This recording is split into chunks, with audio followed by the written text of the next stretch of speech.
It's about getting into schools and talking to young people because, I know that people can change.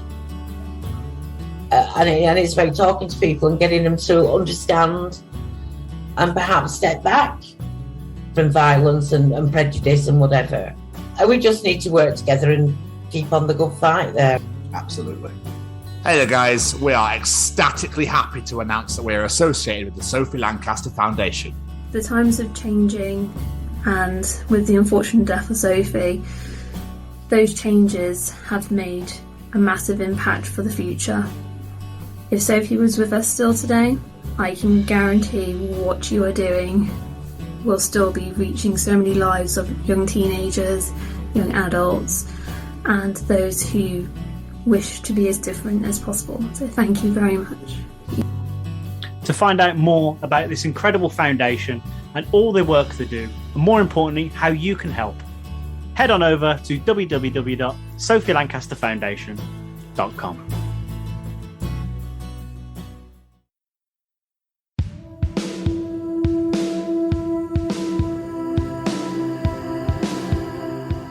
Oh, hi guys. Welcome. Game Show Wave, everybody. Game Show Wave. Smile. It's great that we're here for the final episode, Jamie. Here we go again, one more time in 2022. It's been a hell of a ride. Oh yeah, the best of rides. Absolutely. So for the final time then, Jamie, I suppose that these right here are the Chronicles of 2022. Yeah, they are. Let's bring this year to an end with a bang, baby. Wonderful. We're almost at our destination now anyway. So for the final time, hit it!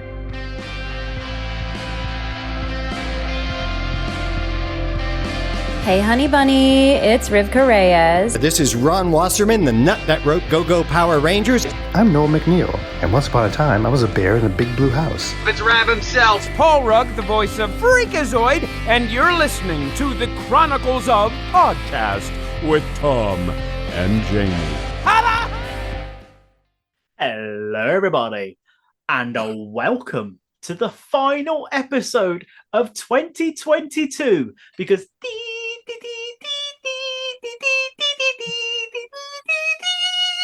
are the Chronicles of 2022. It is I, the bearded Brummy Jamie, and joining me, as always, this handsome fella over here. What's going on, guys? This is Scotsman Tom, and we're here for the final episode of the year. Jamie, that Old Lang Syne These was absolutely magnificent. It didn't cut out. You actually stayed in tune the whole time. It was literal, probably the best These of the year, I'd have to say. You know what I mean? You nailed it on the final episode of the year. Yes, finally got it. It's beautiful. It'd be hilarious if like put a whole montage of these as in at the beginning. Jesus Christ, that high-pitched noise, everyone should be like, no, thank you. Oh, but here we go, my friend. Here we are, the final episode of the year. Obviously, no interviews here, like we said, no interview this week again, because we're closing out the year with a special edition of the Chronicles of Podcast. Yeah, this week's a little bit different. This is going to be, what should we say, a best of. Just highlighting some of our favourite moments from the year, because I know a lot of people have not had a great 2022. It's all I've seen over social media is, come on, let's get this year out of the way. But personally, I think we've had a fucking great 2022. We've done so much this year, so let's celebrate it, baby. The thing is, it gets to that point now where you're like, come on then, 2023, how do we top that? But it's going to be good. But come on this journey, guys. Come on this ride with us. And come and experience some of the best moments that we've had this year. But still, Jamie, how are you, my friend? Are you well?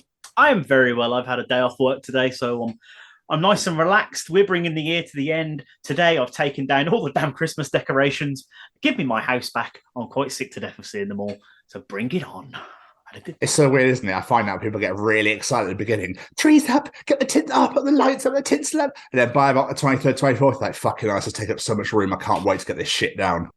Well, Olivia turned around to me yesterday, I believe it was yesterday day, and went, Daddy, why are the decorations still up? Christmas is over. I was like, you know what? You're damn right, kid. Let's get it back in the fucking loft. Get the box out of love. Make me a brew and I'll watch. Let's get it back up in the loft. Be gone. Got my room back, thank God. How about you, Wonderful. sir? How are you? I'm good. I'm all right. I was very unwell last night, so I don't know if it was just a case of eating too much. But I think a combination of gins, Nando's hot sauce and silver skin onions in vinegar. I think that combination, my stomach just went, you think you're going to sleep tonight? I don't think so. I literally retched to the point where nothing comes. And it was, oh man, I was so sick. It was horrible. Now my stomach, every time I breathe in, my stomach's like, and it just hurts a lot. So I've hardly eaten today. It was a bit shit, but I can imagine your breath, your stomach, and your arsehole are three of the most dangerous places on the planet yesterday. The arse is fine. The arse is fine. The arse is not, nothing's happened there. It was all just vomit. It was horrible. And it was, at points, it was red, which was concerning me. Yeah, it was all like, I won't go too much detail. But I'm fine. I'm tired because I hardly slept and I was sick everywhere last night, but I'm fine. I'm all good. We're here. We're doing the show. That's the main thing. So we're keeping the show on the road here, boys. Yeah, we are. But before we start bringing this year to a wraps, we've got to ask that question, sir. How was your Christmas? Oh, I can't believe you beat me to it. Okay, because normally you always go first here, Jace. This is new territory for me here. I'm like, going first. Okay. Oh, wow. Yeah, it was great. It was really great. Christmas Eve, I went back to Cheltenham. I went and saw my best mate, Paul. So I went for a coffee. Me and Keris went for a coffee with him. And then I saw my best mate, Joe Green. I went for a coffee with him and I had a beverage as well in Copa, which was quite nice. It was lush to see him. And then we drove back to Gloucester because my mum was like, don't come over till 3:30. It's like, okay, but we're desserts this year. So whatever member of the family got us different like cuisine, not cuisine, like starter, main, desserts, picky bits, crisps, drinks, whatever. So me and Keris were desserts this year. And we went shopping on the Friday night to Newport Tesco. Jamie, not joking, the freezers were empty. And I was like, oh, shit. Because we only got paid then. We were like, fuck. So we managed to pick up a couple of bits there. And then we went to Tesco by my mum's as soon as we got there. And luckily their freezers were full. So I was like, heck, fuck. So they obviously had like a restock or a redelivery that morning or something. And I was like, thank you. So we did that. So I saw Paul, saw Green, and then we drove to my mum's and we had like a massive Christmas Eve like party type, like loads of picky bits, food, drinks, playing games. And it's always absolutely mental with my family around because obviously there's so many of us. So that was great. And then we drove back that night. Although everyone started leaving about 7:30. And then I think my brother left about 8 and we were like, oh yeah, we're going to head off as well. I was like, I just need to do one thing before we do go. 45 minutes later, Jamie, I blocked my mum's toilet. I was like, I just need to have a quick poo and then we'll get head because obviously it's about 50 minutes away, but an hour away. I was like, I can't hold on any longer. I've held on all day here. Went to use the flush and was like, well, that's not good. I suppose to bring a dessert. I brought a Yule log. Yeah, it took 10 minutes to disperse using hot water from the kettle. So Keris is looking at me like, why the fuck are you talking about this? And why do you have so much pride on your face? Yeah, well, it's funny because weirdly, my brother was just talking about how a toilet got blocked and then he left and I literally did it. So he obviously threw it into the universe. Either, is it? I was like, yeah, Mum, I'm so sorry I blocked your toilet. She's like, what? What do you mean you blocked the toilet? I was like, I literally have just had the biggest shit ever and I blocked you. She goes, I love that toilet's not that great anyway. I was like, well, there we are. Kettle, please. Let's just burn it. Let's just set it alight. Yeah. It'll be fine. I was quite tempted to be like, she was like, let me deal with it. It's like, are you for real? You want to deal with it? Let me deal with this one. I think it's probably best that I deal with this rather than... I think I'm a little bit old for you to be dealing with my poopies now, mother. Yeah. Three days later, I still can't flush it. But no, eventually. Anyway, let's move on. Christmas Day was great. So we went over to Keris' sister's and we had like Christmas breakfast, which was smoked salmon, avocados and eggs. On toast, and I was absolutely delish. Watched the kids, watched their nephews open their presents, got some gifts and whatnot. Very happy with my gentleman Kingsman coat. It's lush. I can't wait to go to New York in that bad boy. Funnily enough, Keris bought her own coat and it came today, and she's been parading around in it. She's like, "Let me try my bag on. Let me have a look in the mirror." Does it go with these shoes? Does it go with these shoes? I get asked that question a lot. So Christmas Day, we did that. We went over. We just had drinks. We had food. Christmas dinner was, excuse me, Christmas dinner was absolutely banging. Watched a bit of Gino, Gordon, and Fred, and their Christmas trip to Morocco. Weirdly, and we got back about 5-ish, I think, and we just literally just sat in front of the TV and chilled. So, pretty decent. Boxing Day, we went to her mum's and had homemade Chinese, and it was fucking stunning. I just watched like Big Fat Quiz of the Year and did loads of that sort of stuff. Just like literally chilled, drank, and watched TV. It was really, really nice. So yeah, it's been absolutely banging, my friend. How about you? I love it. Well, Christmas Eve for me was very uneventful because I was at work till 10 p.m. So I got home, we sorted out the presents, watched Jingle All the Way because I realised I hadn't watched it yet this Christmas, and then went to bed. So that was pretty much it for Christmas Eve. But Christmas Day was great. Woke up about 6:30, 7, small child in the house. You know what it's like. Came downstairs, opened presents. I have one of my new favourite moments in life with that child because of Christmas Day and opening presents. Because I turned around to her and I said, right, Olivia, Daddy wrote a special letter to Santa because I wanted you to have this special present. So I wrote to him personally, got this put on your list. You know, I don't want to spoil the magic. And she's like, what is it, Daddy? I was like, open it and find out. Is it a Power Ranger? I was like, open it and find out. She opened it up. Action figure of the pink Power Ranger from Mighty Morphin Power Rangers because she's loving that show at the minute, as I said. And she literally looked at me and went, did you get that put on my Santa list, Daddy? I went, yeah. She just jumped on me and gave me the biggest hug and kiss ever. And I was like, yes, parenting win for me. I was so happy. It was amazing. But no, we had a lovely morning, just opening all the presents stuff. The kid got spoiled rotten. But so did I this year. I think I got more presents this year than I've had like in fucking years. It was great. Yeah, I was loving it. I got loads of games and DVDs and T-shirts and all that. I got a Chewbacca onesie, which is quite comfy. And I got a surprise gig tickets to a gig I never thought I'd go to. But I'm actually really excited. I got tickets to go see Youngblood. Oh, okay. Yeah. Nice. Look, I've said for a while now, look, I don't know his music that well, but it's just something about him I find really captivating. Like, he's a fascinating person. I was like, I bet he would be great to see live. Even if his music's not all that great, I bet him live would be amazing, just all that energy. And Becky brought me tickets to see him, and I'm actually really excited. So I can't wait for that. That's going to be good. Nice. I'm really excited.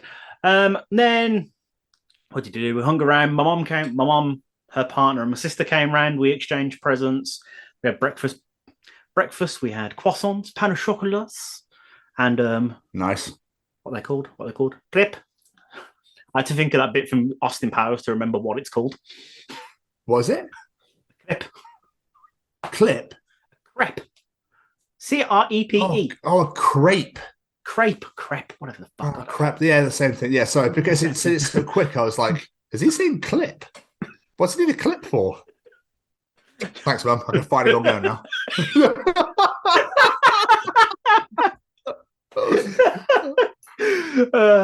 But then we did a quick present drop off with a friend of ours, gave them their kid their present, got Olivia hers. And then we went to Becky's parents for the rest of the day. Had a great time. We had Christmas dinner first, which was delicious. I had me a plate full of sprouts. I was very, very happy. You know me, I love my sprouts on Christmas Day. Exchange presents, like I said. I've got another ice cream machine, which I'm really excited to use. Another one? Yeah, it's different though. It's that's free now. Go on. Yeah, it's like a tray bowl. So you pour the mix in, you just keep stirring it and scooping it around, and it makes ice cream rolls. So instead of having to wait for it to freeze over, it's just boom, done, eat it. I was like, fuck yeah. Can't wait to okay. I'm going to end up reopening the business. I'm going to get so excited using it. Westy's ice cream's back next year then, guys. Probably.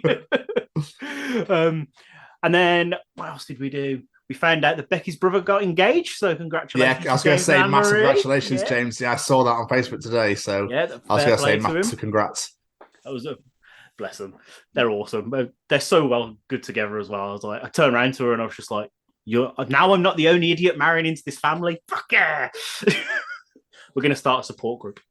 Oh, fair. Yeah. I just hope James realises that the Dolphins' final playoff spot, that the Dolphins are going to think they're going to get, the Steelers are going to take. So it's fine. Like, it's all good, James. Don't worry. We're coming for that playoff spot that you are currently sitting.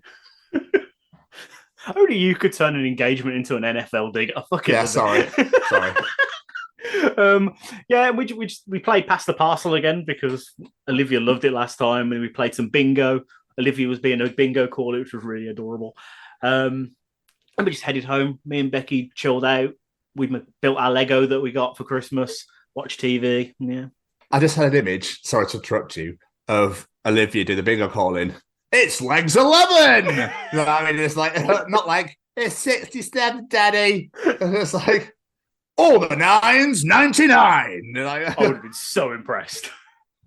With a proper Yorkshire accent on. Sorry, carry on. I love that even my 5-year-old daughter's now got a Yorkshire accent. But I will point out the fact that we played 3 rounds and I got the house on all 3. Thank you very much. Yeah, nice. The game of no skill, I won. Fuck yeah. And then Boxing Day, we had the kids come round, which was great. Like Boxing Day morning, Becky went to go get the kids, and I just did fucking everything in this house. I got the table ready, I got Olivia ready, I got the cooking ready. I felt like a regular old 1940s housewife. It was great. But I got it all done. And then the kids came around, opened presents. We had a great day. My mum and Tony and Rhiannon came back as well. It was just a great chilling out day, just fun family day. I love it. Just family day. Kids love their presents. I love the presents off them. Yeah, I fucking love Christmas. It's great. And then 27th, I was back to work. And now we're here. Hi. It's literally over in a flash. And it's literally like, boom, done. Yeah. Next year. Like, fucking hell. Jesus Christ. Hello. I just want to shout out to my sister Grace. Happy 16th birthday, literally today, as we record this show. So it'll be out obviously a couple of days' time. But yeah, my Grace is 16, man. It's like, that's what? Nuts. Like, what is going on? What is going on? I feel like I have memories of finding out she was born. Like, I'm probably wrong, but I feel like I do. So she was 2006. I didn't know you then. No, it wasn't then. Okay, I must just remember her being very young then. When I met you, she was 2. Yeah, I must just have memories of her being very young then. Yeah. So, yeah, it's mental. Absolutely mental. So I just wanted to get that in there now whilst we're here. So, yeah, good. I'm glad you had a good day. I'm glad you had a good Christmas, my friend. It's good to hear. Really good to hear. Considering the build-up, it didn't feel very festive at all. When the day got here, I was like, I'm fucking loving this. This is a good Christmas this year. I like it this year. It's been a banging year, to be honest with you. But can you believe Maxi Jazz, the lead from the Faithless, passed away on Christmas Eve? I know. Couldn't believe that. Also couldn't believe he was 65. Jesus Christ. my mum, like, other than George Michael, because obviously he passed away on Christmas Day 6 years ago, Faithless were her other, like, her 2 ultimate favourite bands. She got to see Faithless live. Luckily enough. So she's actually seen them. She never got to see George. But yeah, so she was like, what? Aww. So yeah, she was absolutely heartbroken. Bless her. She was so gutted. I'm not surprised. Gutted.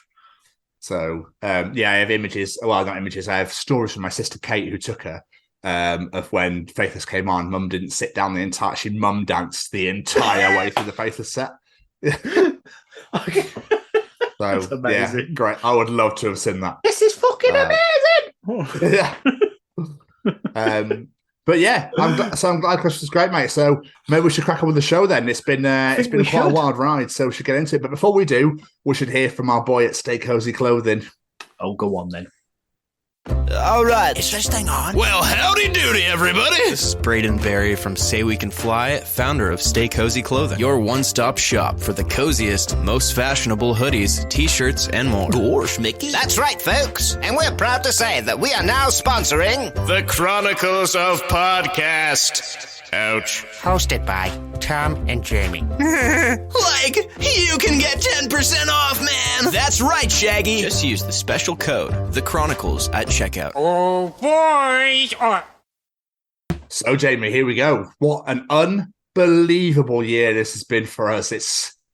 It's actually kind of mental when you look back at it and go, like, the people we spoke to and everything. It's just, this has just been, we've reached heights that I thought that, weren't. How do I explain it? It's like you have these dreams. You go, "Oh, I'll be great for the show, but obviously we're just happy to do it this way." And then you're like, "Hang on a second, wait a minute. What do you mean? Oh, okay, we'll keep going." I know what you mean. Like, I've been doing a lot of reflecting this past week while I've been thinking about doing this show, and some of the people we have spoken to in this past year is absolutely insane. Like people which, before we booked them, we'd never really heard of. And they're like, holy shit, these are amazing. Why have I never heard these before? And then people you've loved since childhood, and they're like, holy shit, I'll get to talk to this person. And yeah, it's just insane with some of the people we've spoken to this year. I think the pinnacle for you was definitely Wednesday. I think that was the moment where you were like, bucket list guest, holy shit. Strap yourselves in, boys, here we go. And a huge sense of pride for myself because I didn't fangirl and I acted professional the whole time. You did amazing. Yeah, absolutely amazing. That's why I just went, do you know what? Jamie's kind of got this.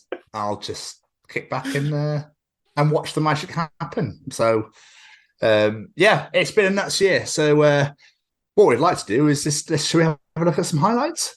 Go on then, highlight us. Speaking of the theatre of your live shows, there's a story rumor that I heard many years ago about like early days of your career, and I just want to clarify if this is true because it's one of those stories. I need to know if this is true. I heard back in the days of FDQ, you used to feed KFC to a chicken on stage. Is this true? Partially true. He never made it to the stage to try the chicken live. Let me back this up. So I lived in North Carolina. I grew up in North Carolina. And it's, I lived out in the country. And it was common to be driving down some country road and see a sign out front for someone that goes, tomatoes, or pecans for, come by and get it. And then it's also not rare to see chickens for sale. I saw a sign driving down the road, chicken for sale, like $2, $3, something like that. So I'm like, back it up. And I sent my girlfriend in there because she looked normal. And I think at the time I had like purple hair, and I'm like, I don't know what's going to happen. So yeah, she went up to this old farmer guy and they sold her a chicken for a couple of bucks and put it in like a cardboard box. And I took it back to my house, and I went to Home Depot and bought some chicken wire and some 2x4s. And I built this cool little cage out in my garage, and it was right next to where we rehearsed. And he was going to be our stage chicken. And so I built a little cage for him that would travel with us. And we were a 3-piece band at the time. And my OCD just couldn't put the placement of a 3-piece band. I was like, man, it just looks weird. I can't stand in the middle. So we got to have, so the chicken set the balance off. He was the middle guy.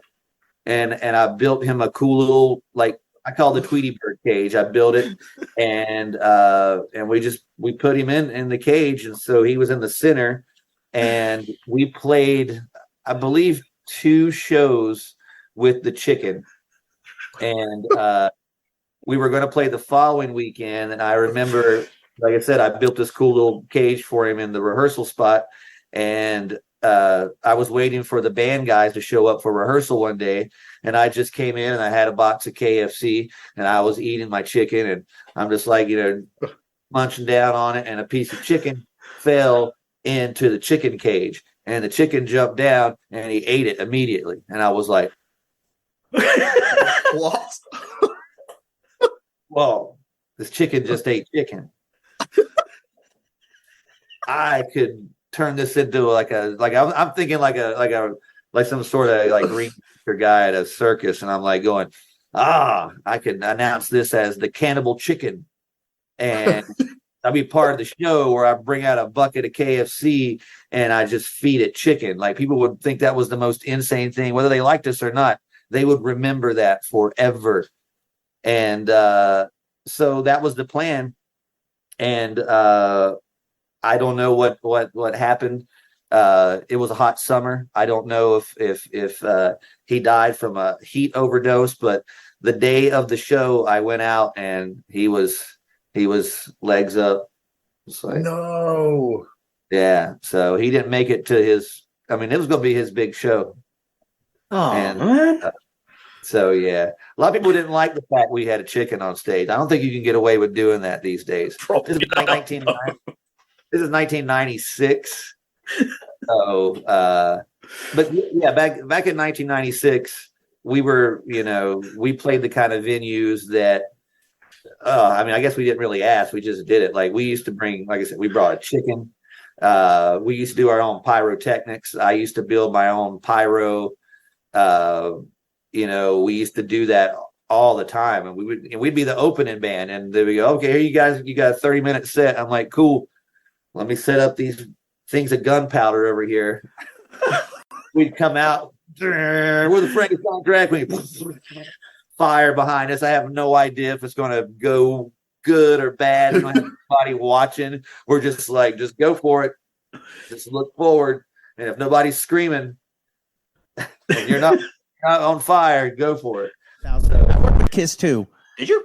I was. I don't know if that you saw that on my resume, but my band, when I was 14 years old, got produced by Paul Stanley during these are crazy, crazy, crazy, crazy nights. Whoa, yeah. During the Crazy Nights days, Paul Stanley became my producer of the band.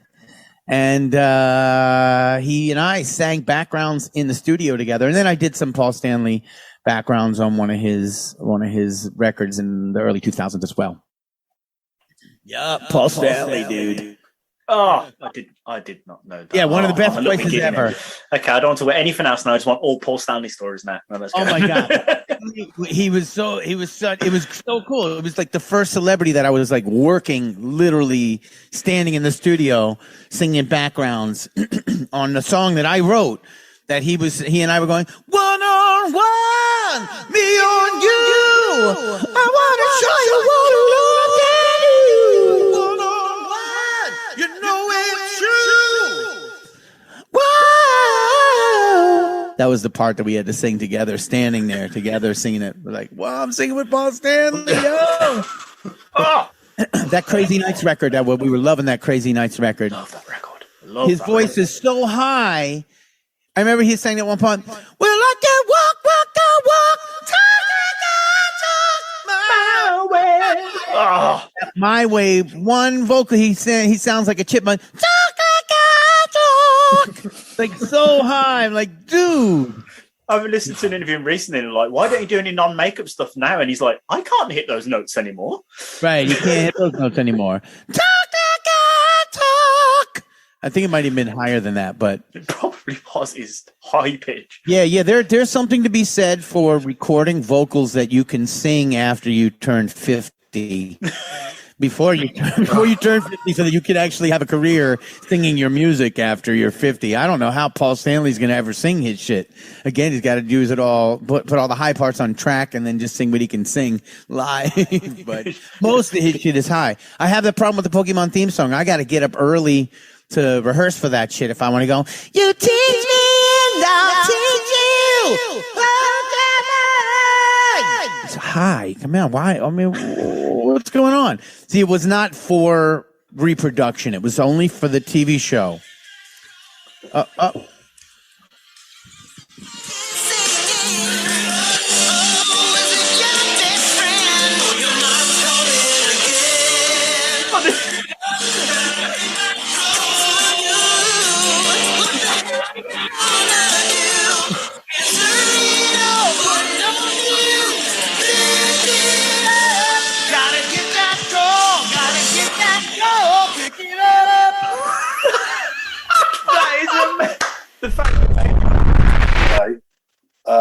And for the first year I was with them, I was still living in the UK.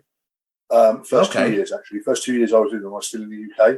Do you know the story about I was ex-division champion and I was over here, and then because of the volcano erupted, I couldn't get back for the pay-per-view? No, don't know. Okay, so this is 2010. I was ex-division champion.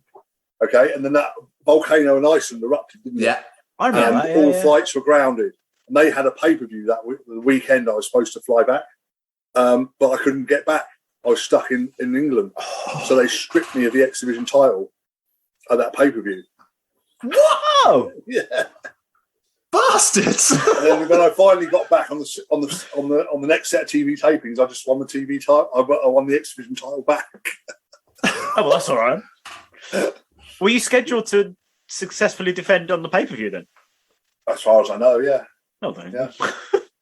They could have just scrapped the match and waited until the taping. Yeah, I know, right? I know. But there we go. Card subject to change. But like the schedule for TNA wasn't that bad because they did their TV tapings in blocks. So you do a pay-per-view on Sunday and TV Monday, Tuesday. then you'd be home, and then maybe you do a house show loop the following weekend, or maybe it would be the weekend after. So you probably do like maximum probably 10 shows a month for them. So it wasn't that bad. It wasn't that. Thanks for bringing up Freddie Got Fingered. That's one of my. I love that film. Yes. Yeah, I've got it down as well. Triple award winner, worst film ever made, worst performance, and worst director, all thanks to Tom Green. So I feel somehow I've had Nickelodeon slime of Freddie all over me. I'm honored nonetheless. It's just that goat. Is it the goat skin or whatever? Or he's on the motorway. He goes, the deer. Oh, the deer. That's it. Oh my god. Oh dear, yeah. I'm sorry, but any film that rigs up a system of sausages and keyboards is a winner for me. Well, it's weird because I will go to different cities. I'm shooting in Atlanta, for example, and done the films you mentioned, and the local crew, behind the scenes guy. Oh yeah, you did that. Oh, you did The Fly. Oh yeah, really. RoboCop. Huh? You did Freddie Got Fingered. Oh my God. Hey guys, he did Freddie Got Fingered. He's the guy. It used to be Grandma's Boy. It used to be Vampire in Brooklyn. But, these are all market movies. That's what cameramen do, or cinematographers do, and apply our craft to, because I don't dictate who's in it and what's it about. I just, that's my motto, literally. It says on my business card, I don't write them, I just light them. So you guys write it. I like it. That's all it could ever be. You've helped create memories for so many people with some of these projects, but there's one of them that stood out to me the most on a personal level. Because when I was like 2 years old, my mom has memories of this. I would run up and down our sofa with a little plastic guitar, jumping off, watching music videos by a certain man named Mr. David Lee Roth. And you did the fat suit on the Going Crazy music video, and I was just like, oh my God, this is amazing. It brought back so many memories for me. That was that was really funny because an ex-circus clown who turned assistant director got a job producing a film for CBS called Crazy from the Heat. Yeah. And David had just left Van Halen and they were going to do a movie. Well, Dave's a funny guy. He hired a couple of little people to be, I guess, security guys for him. And I guess, I'm going to use an improper word here, but it's nothing like having a scary midget being your head of your security team, right? Well, one of those guys, two guys were ex-circus clown friends of mine. And here's my ex other clown who's a producer. So they called me and said, hey, we're doing this show with Dave Lee Roth. He wants a fat makeup. So I go in, I meet Dave, and he's just an average, great guy. And we start talking about it. And I said, okay, I need to do a full face of you and arms and all this stuff. And he came over to the Berman studio, which was close by. And I took all my casts and did all the stuff for it. And everything was sculpted. In the meantime, I'd gotten my job at NBC. So this is all this in-between stuff happening. And then they called me back and they go, Steve, the movie got canceled. I go, crap. What am I going to do? We did the makeup test already. I did this really cool makeup test on Dave at his office. And my son came along and I borrowed a video camera. So I have the video of the first makeup test somewhere.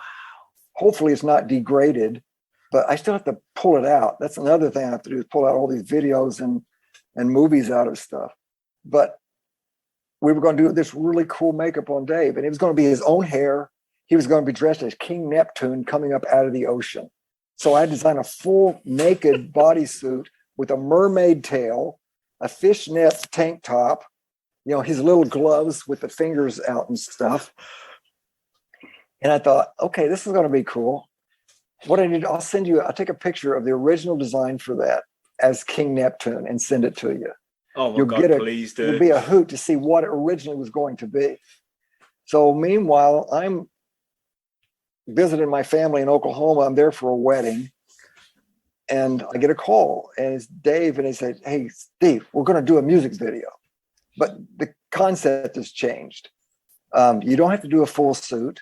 We'll get ward costume department's going to make a fat suit for me. We just needed to use the arms and the face, but we needed a pompadour hairstyle, silver pompadour, because I'm going to do it with my partner. We're going to do the what was it called? The two Fabulous Picasso brothers. Picasso brothers. Yes. So his partner was the other character, and so then we started putting this together. Meanwhile, I had to fly back. We shot the video in 2 days. The first time I'd put the makeup on since the test 6 months before was the first day it works. Wow. And I'm using new techniques and painting it to get it ready. We put him all together. My friend hairstylist came in and helped me build the wig right on Dave. And she sewed 2 wigs together and got it working for me. And I tidied it all up and got it going. And we shot that for 2 days. But Dave was just a blast to work with. It was so much fun. And when we go back, I'm not going to tell certain things, but let's just say he gave me a good going away present to keep me up and awake and happy all the way home. Something that requires a cigarette lighter.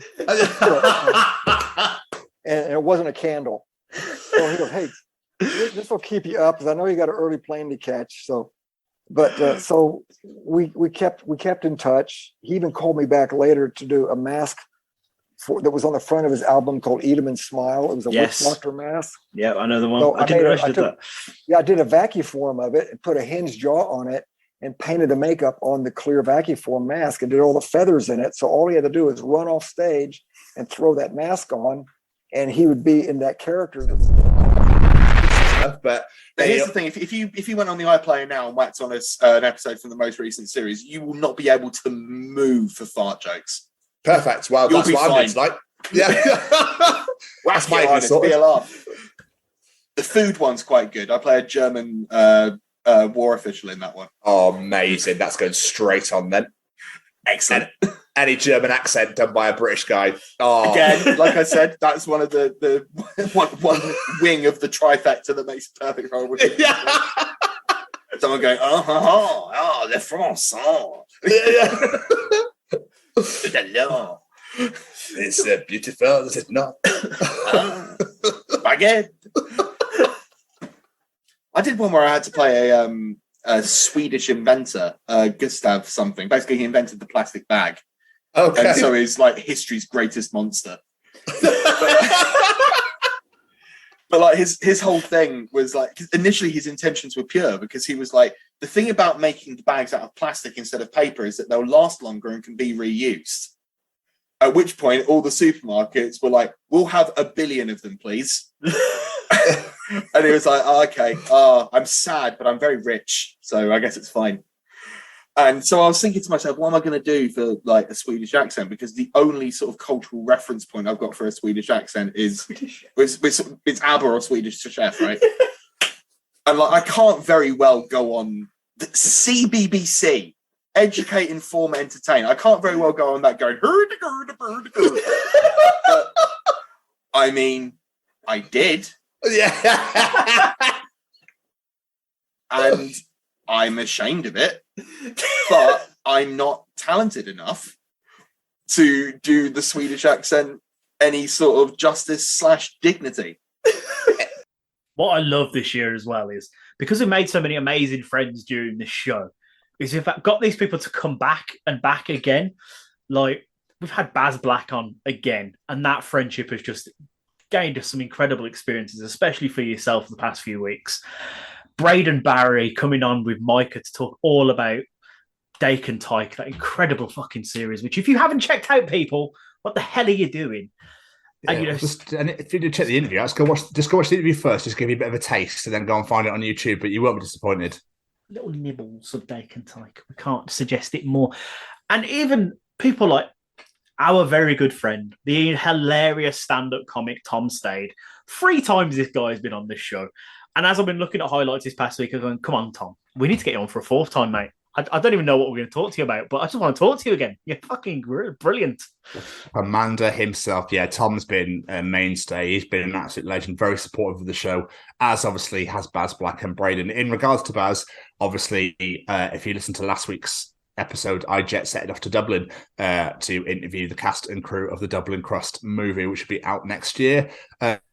We obviously will be releasing the vlog, just like the Bloodstock one, out early next year. So keep your eyes peeled for that little bad boy. But since you mentioned there's 3 wonderful humans, shall we have a look at their highlights? Go on then. A mighty fine selection of wall art you've got back there, sir. Yes. This I would, if I were single, none of this would be on my wall. This is definitely put up there by people who know art. I walk around the art place going, meh, meh. This is a Van Gogh, Tom. And do I own it? No. Don't care about it. This took the artist 5 years to paint. Did it? Fucking hell, what a waste of time. Excellent. I'm glad this museum was donation only. Yeah. Oh, Tom, thank you so much for coming back again. Hold on here. Hold on. Okay. Yes. Do this. I got to do something for a second. Yeah, no worries. I'm pretty sure that's going to Trudy or somebody. Hold on. They've done something here. They need a code. I got you, Trude. That was hilarious. The code you're looking for, Trude, is 710. We were talking about your art. Oh, thanks. No, don't say thanks. 523. Oh, I thought you said thanks. Not in a good way. No, we've been laughing at it. You got Ugly Cat. Yeah, we got Ugly Cat up there. This is her in the background. That was her hand. I don't know if you've ever seen Trudy before. Hi, Trudy. We're back. Hey, boo. Get the fuck out of here, woman. The man cave, man. This is where the penises hang out. Okay? You don't need no tits and vagina here. I mean, penis is give us discussing an hour rest, okay? Yeah.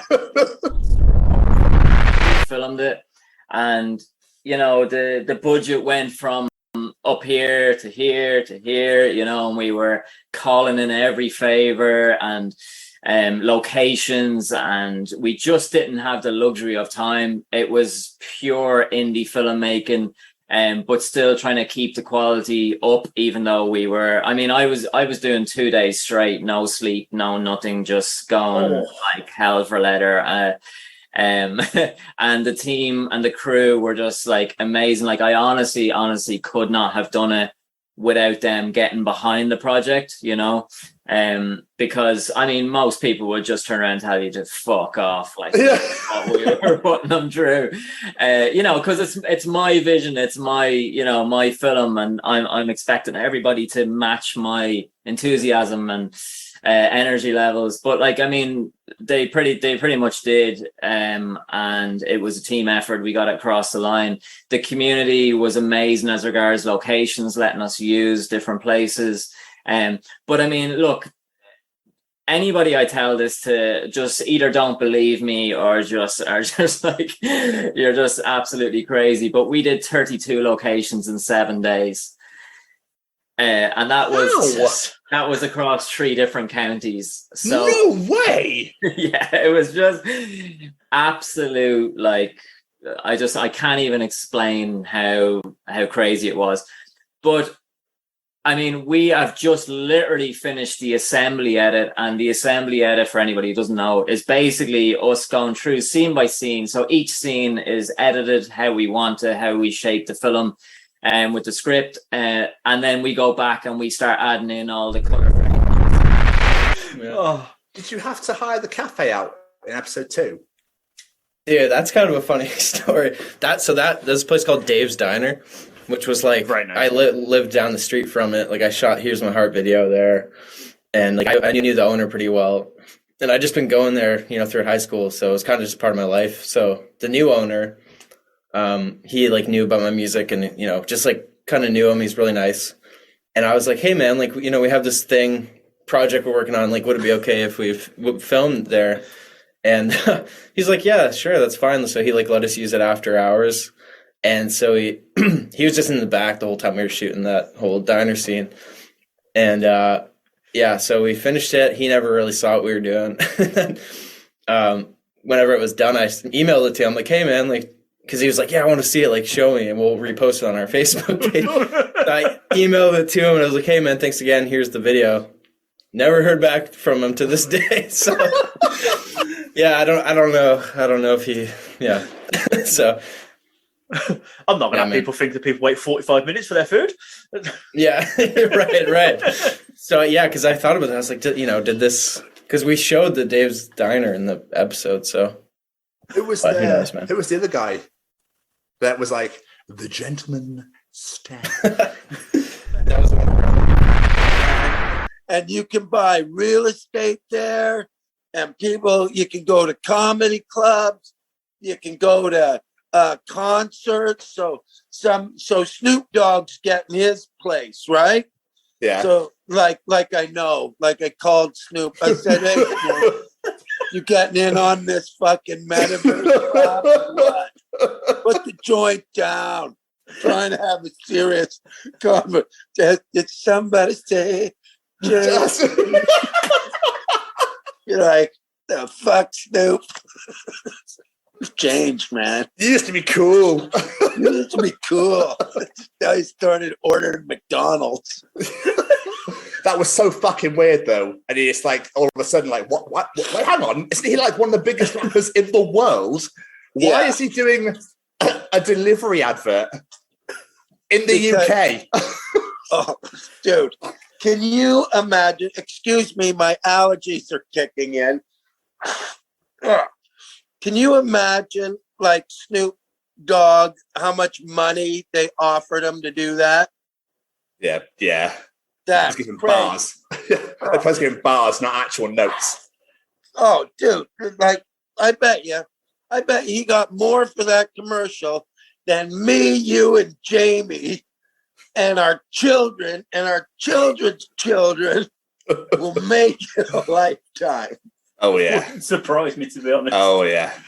Just to sit there and pretend someone's giving you a burger and sing Just Eat at the end of it. Yeah. I want some money. Did somebody say just cash? Of course, man. So alongside, obviously, all the hilarity, comedy and hijinks that we get up to on this show, obviously, there's also the serious side of things, where we actually come out of our comfort zone a little bit and talk about real subject matters, with Jess Wild, for example, and about men not being emotional. We don't show emotion, we men. Yuska and his battle with depression is another massive one again. Yeah, there's been some insane moments of just real clarity and, almost like deep and thoughtful in a way, which is another side of the show that, I love. Absolutely. But like you say, we like to have a laugh about guests, but sometimes life isn't always funny and there is some serious matters to talk about. As you say, Yuska and his mental health. We had a great conversation with friend of the show, Ori Kimball, about the work she did helping people that suffered in the hurricane over in New Orleans. And, these serious conversations, people need to hear these stories as well, not just having a laugh, because as I said, life isn't always a laugh. There are some very serious topics to have. And as Tom said, sometimes it does put us out of our comfort zone, but they need talking about. There's one specific moment as well, which you will see in the next set of clips, which is when Jamie and Dane Campbell came together and discussed body dysmorphia. And again, it's another moment where I was like, I'm just going to let these two, hash it out because it's quite beautiful to watch. So yeah, how you were quite proud of that conversation? I was proud, but I'm not gonna lie, I watched it back earlier getting prepared for this, and that was a tough rewatch. I'm not gonna lie.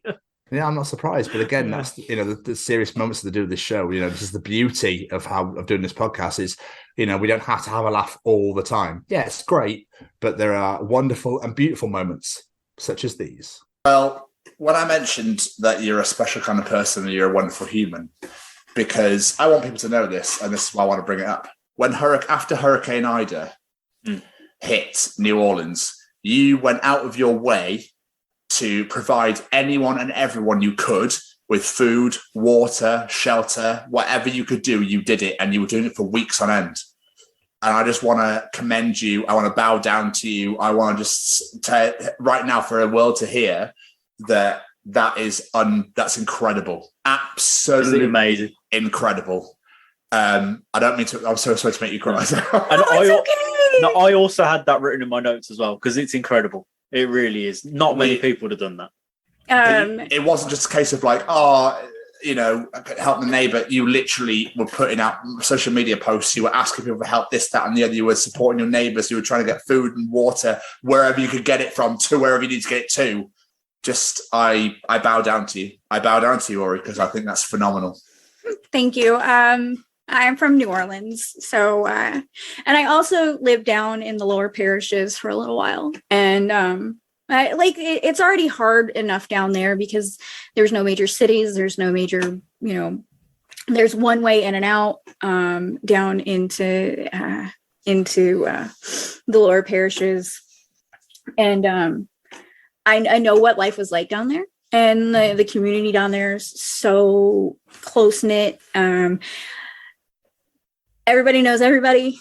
If you're helping somebody, you're helping somebody. If you're hurting somebody, you're hurting somebody. And I saw what happened in my area, and I actually had to leave because my house was okay. I didn't have power, but I felt like I wasn't doing enough. So I went a couple hours away where I had internet and power, and I spent 2 weeks coordinating supplies in and out because I couldn't imagine what they were going through. I went through Hurricane Katrina, which also hit the Gulf South pretty hard. I was lucky. I had friends who were in the military, so I got to stay on base. But down in the lower parishes, there wasn't anything. We tried to get in boats, and we had people hauling, trailers full of water and goods and tents and all kinds of stuff. And like the more I saw going in, and it wasn't just me, it was a huge coordinated effort with so many people. The United Way, the Red Cross, the Cajun Navy down here, which is a volunteer program who goes and like rescues people out of, their houses, and then they bring in supplies. It was such a huge community effort and global effort at this point to make sure that nobody was going without food or water or medicine or emergency care. And I couldn't, knowing I was okay, watch somebody going through that. And it's hard being the type of person I am. I'm a very caring person. I care about everybody. I don't want anybody to suffer. I don't want anybody to feel left out. I don't want anybody to be like, I can't have a chocolate bar. The video for Karma, we literally almost died because of smoke inhalation. It was really unsafe. We were in a very not ventilated area with we had all the smoke going off and the fire, and then we had a like a heater that was like a propane heater. It was just like heating up this because it was like negative 20 degrees outside or some crazy shit. So then we were inside breathing in all this awful, smoke, and then to go get fresh air, we'd have to go breathe in negative 20 degree air. And that shoot was literally, I think, like a 16-hour shoot, like a 12 to 16-hour shoot. It was fucking insane. And I was like coughing up blood. Everybody else was coughing up like black. I mean, it was like, we thought like we'd just fucking die, to be honest. Yeah, we'd have to go to the hospital, but luckily everyone's symptoms went away after like a week. Yeah, it was really bad. It was horrible. It was the worst one that we've ever done for sure. And then when all of our videos are like cold, or they're just like, to get to the location, we got to like trek through the woods with the drum kit. Losing control was actually really smooth, and that was nice. Yeah, that was easy. That was a pretty easy one. The only thing was the thing that he put around because it was like a big track that he was like spinning around us. So that was like, there was a bit of setup there, but in terms of the conditions and stuff, that was really smooth. And then the Don't Go video was easy too. That was probably the fastest shoot we've ever done. We just went in there and did a couple of run throughs of just like the performance shots, and easy peasy. So who's sorry. Sorry, Jade. The Karma video then, why did you carry on with it if it was fucking you over?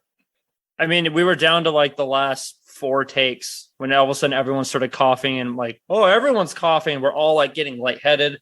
Like, but we have to get like these last 2 takes or 4 takes We had to make it worth it. Yeah. We did 2 more takes and we're like, nope, we're out of here. We can't even finish. Like there We were didn't 2 more even do- shots we wanted to get, but we're like, nope, we got to pull the plug on this. This is too bad. Here, the play we're talking about is it's a story only you can tell, really. Because as you said, it's from you've written it about your personal experiences. But what made you actually want to write this as a play? Was this like a form of therapy for you?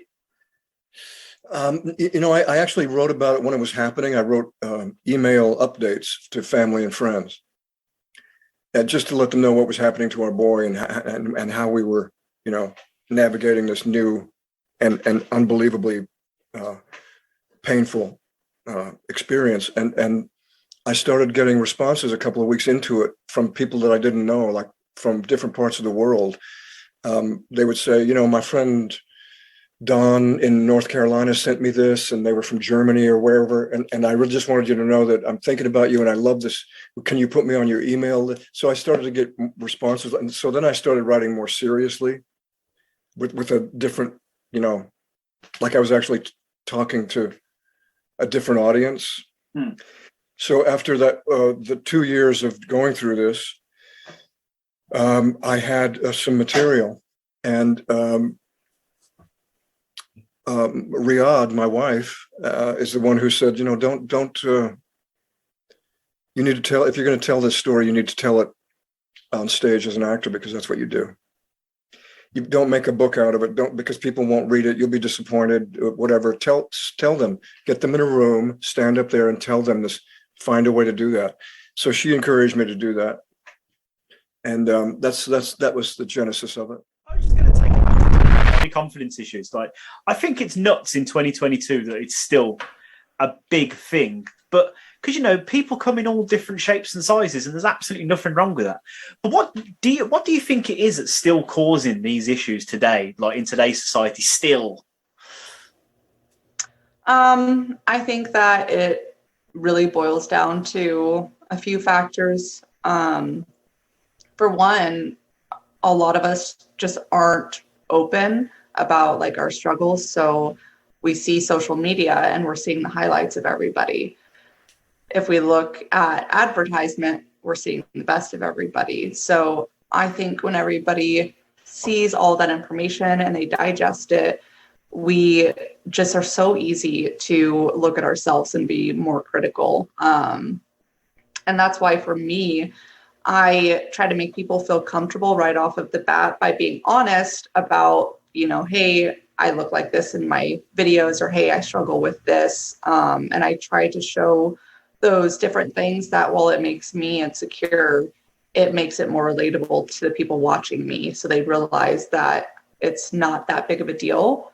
Because you don't know if whether or not somebody next to you has the same insecurity. So I just think us not having that open conversation and comparing ourselves to each other and everything online is really what allows that to continue to grow.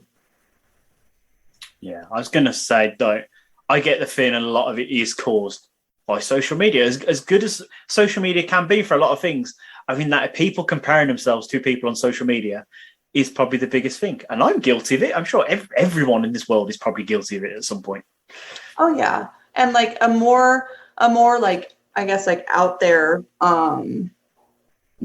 point to say too, especially like when you look at things like pornography, for example, that is not the realistic body that most people are going to naturally have. It's not wrong to get things like plastic surgery or do procedures, because for me, I make that be part of my message where you can embrace yourself, but also don't feel embarrassed to do things that you want to do for your body. But I think a lot of people also see that too. And they're like, my boobs don't exactly stay up like that, or my stomach does not do that. And that's also another really key aspect where it's like, again, that's the highlight. You're not seeing the rest of it. This could just be me making an assumption here, but do you find that men are less comfortable to talk about these things than women are? Yes, I think, well, it's a tricky one. I think when it comes to toys, definitely. There's still a real stigma around guys using toys for themselves, with a partner, like whether it's I think guys getting toys themselves still very much feel it's almost like instead of a partner or like, oh, can't you get a girl is still kind of like a weird myth, that it's sort of only like lonely guys or whatever who have sex toys, which is just not true at all. Or that, your partner's sex toy is competition with you, and that it's they go to that when you haven't satisfied them or whatever the hell, which again is, I'm pleased to see you guys shaking your heads, is completely not true. It's not the case. It's your sidekick, not your competition, and that's the way that it should be. But you're absolutely right. I think there is still, generally speaking, in wide sweeps here, generally speaking, guys are more sort of reticent to talk about real pleasure and exploration, which is it's a strange thing because there's sort of such a divide here, and I think in reality, like, guys can be a bit more forthcoming when it comes to, sliding into your DMs, for example, or like, reaching out in that way, or maybe making like the first move and things like this. But when it comes to the real reality of, doing something to up your game, or, that could take you to the next step, then yeah, I think a lot of guys are nervous about this. And I wish I could get to the bottom of why. I've got a few theories, but I feel like that is the proof of where my job is still necessary. And, when I read the comments on stuff that I post online, generally speaking, it's guys who want to make me shut up.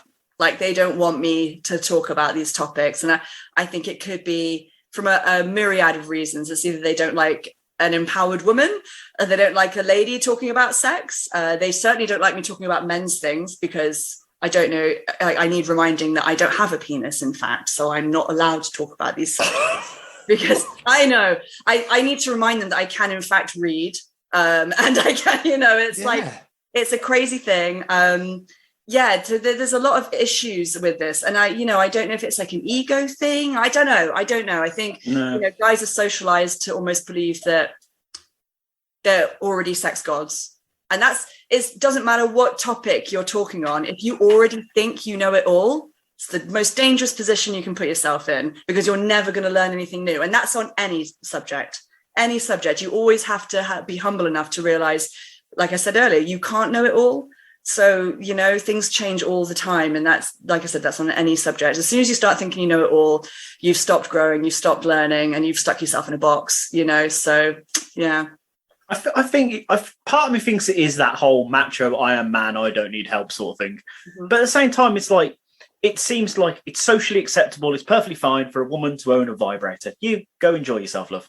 But if a man owns a sleeve or whatever that may be, pervert, fucking weirdo. I know. Yeah. And I've experienced that firsthand. Like, when I met my wife, I had one of those toys, and she was like, "The fuck is that? What are you got that for?" It seems to be that social difference, and I don't get why. I know, it's such a strange divide, and to me it's always baffled me as well, because when you sort of rewind the clock back, I'm sure we can all relate to sort of when you're in your teenage years, it couldn't be more opposite. It's, I remember in teenage years, like, the guys coming in and like they'd openly talk about having a wank and all the rest of it, and it was not a thing. Whereas girls like oh fishy fingers or whatever, like, it was all this thing. It was like, it was completely, it was wrong and bad. It's almost like internalized slut shaming. Like, you haven't even been with somebody else, but women aren't allowed to do that thing, at any age, actually. And then men are kind of, or young guys are kind of, celebrated for it, and like, oh yeah, you've reached the next level. Yeah, I was old, but I remember the keyboard player of Amorphis, Sander, after like 18 years, I went to play Into Die For again, 2011 or somewhere there, and I had the skirt still on. And Sander put under the picture a comment that like, and the dance goes on. And I was like, yeah. And I already felt like, okay, the player of Amorphis is like putting a comment for me. Even I know Sander pretty well, but it was so far away from being in like an active, high level public rock and roll life that for me it felt like, oh my God, a celebrity is talking to me, even if he's some kind of like my friend.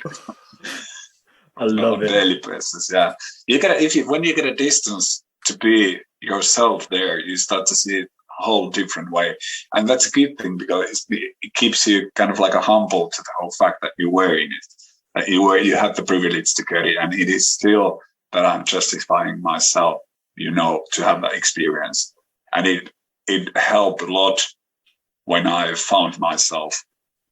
Because it was a burden. I didn't want to be ex-member all my life, but I just couldn't know how to handle with the fact that when do I talk about it?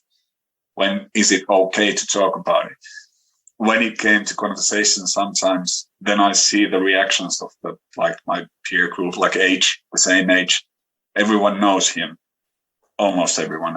So I see the bit of a change there. Like, okay, you're wearing a him, and I was thinking that, like, do I think that they think I was in a hymn? And it started to be really messy. And it took me approximately 13 or 14 years to recover from my departure. So it was a long road. And the youth work sort of was the closer in a way to that I freely could talk about it to youngsters. So in between that, there was alcoholism. There was I was trying to find answer from booze, and that you can't find the answer from there. There were several years of deep depression, which I won again, and I was in a dark place, but still there was a hidden hope and a spark of hope, which never completely went down, so I could ignite it bit by bit and completely kind of build a new me, because I was taken away from normal me and put into what is this? Anyways, a vortex of rock and roll, weird star life. And then I was thrown to really, really weird normal life, which was kind of all the money, which didn't make any difference. There wasn't money anymore. And then I read from the papers and Ville got something around 500,000 euros. And I was like, okay, nice. And everything was great. And in the end, I won. It's easy to say now that I'm privileged to have every kind of feelings. And even it was hardest when I didn't have any feelings, which is my definition for depression, that kind of you're kind of like a living corpse. And life is about feelings. And when you don't have anything, then you just have to survive. And I got the feelings back, and then this is colorful. It's not like this. And you could go in a time machine, go back to young Master Dane Campbell, and give yourself one piece of advice. What would it be? That's a great question. To be honest, one thing that's that's been affecting my whole life, to be honest, is the kind of weight thing. And I'm very conscious about that and my upper body. And then even though I've lost weight since I was younger, I've still got, excess stuff going on. Oh, I feel you, my friend. I'd rather not have. So it's difficult though, because I don't know, I can't blame myself for a lot of it, because I was literally an obese child, and I ate the same as my brothers apparently. So I think it's a bit of genetics in there, bad metabolism and all that stuff. But yeah, I guess if someone could have advised me to go out and play football more, or go out and play with my friends more, that might have helped that situation, and not led me to have a childhood and most of my teenage years as being a fat kid. So it's really, honestly, I've never really I go away now with my wife, whatever. I don't really like taking my top off and stuff. I'm really conscious whenever I do. I never walk around topless anywhere and things like that. It's really affected me. And I was maybe if I was never big as a kid, and I had a bit more of a normal body shape. Now, not that I would need to be muscly or buff or anything like that, but just an average, normal. Don't mind a bit of, a little bit of a little belly, but it's more the upper part I'm more conscious of, if you know what I mean. I don't know whether it's genes a bit, or but that some form of advice which would have not allowed, which have prevented me to grow up with that kind of body. To be honest with you, I think that would be one thing. I relate to you 100% to that one, because I lost 6 stone a few years back, and wow. So I completely relate. You're looking good, man. You're looking good. Thank you. So are you. Both of you are. Devil. Yeah.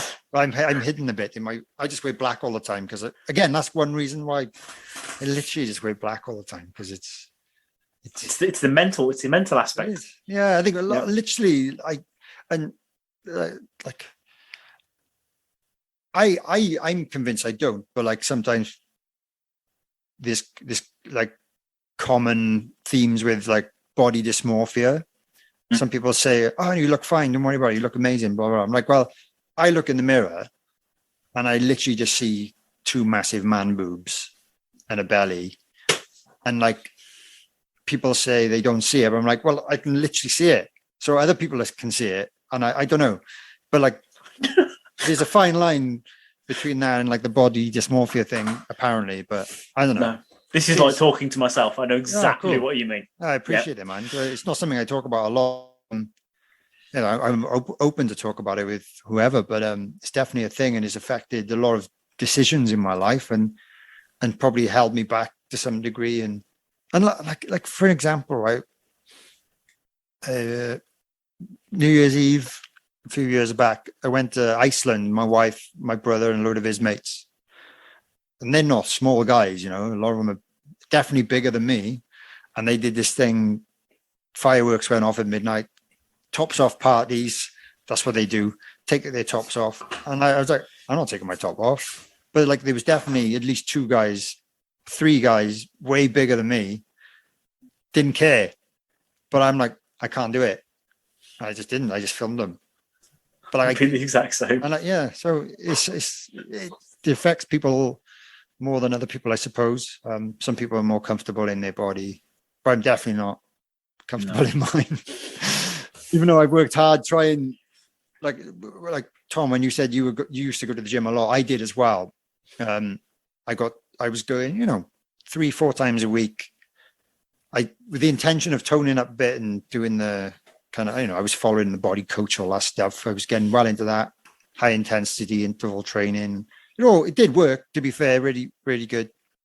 I lost a few stone doing it, but I just kept going. I wasn't seeing any results really after I shed the initial weight.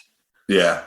And then I kind of injured my shoulder, which kind of scared me, because I'm like, well, I got to look after this shoulder because I needed to play drums.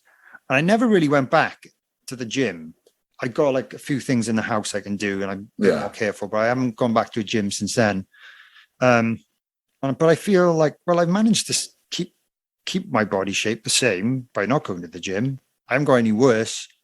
So I kind of, and I never felt comfortable there really, because I'm like, I was this little, it's weird when I'm there, I feel small, but I still feel conscious of my, my upper body, especially on a running machine and all this stuff. And you're conscious of people looking at you and stuff like that. It's a weird thing.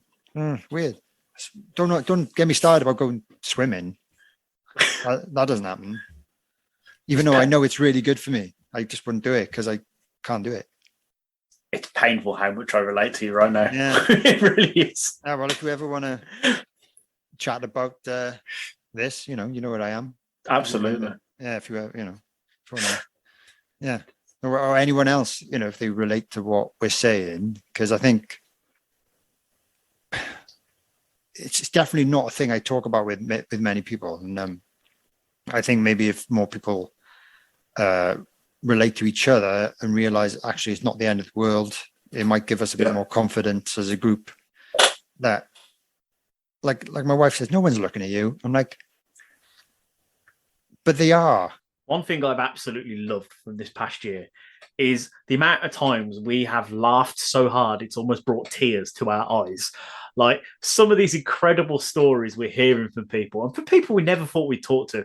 Like if you'd asked me in 2021 if I thought in 2022 I'd have a conversation with Chesney Hawkes about being on a cherry picker, being worshipped by Coolio, I quite frankly would say no. I never thought that would happen in my life, but it did. It's just been some hilarious moments.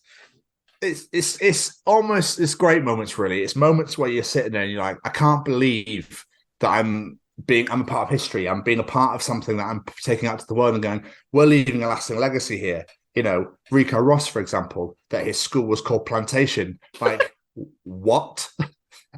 I'm sorry, Rico. Can you say that again? Do you know what I mean? There's moments that really make you go like, holy fuck. And it's moments like that you take away more than the reason you wanted to speak to this person in the first place. I was like, Rico Ross is in Aliens. Fuck yeah. Did I take away alien stories? Of course I did. But what did I take away most? The fact he went to a school called Plantation and has 11 siblings. What the fuck? I mean, another absolute great classic was when we got to speak to the amazing Nell Campbell from the Rocky Horror Picture Show. Oh, yeah. And I don't think she ever got off the soapbox.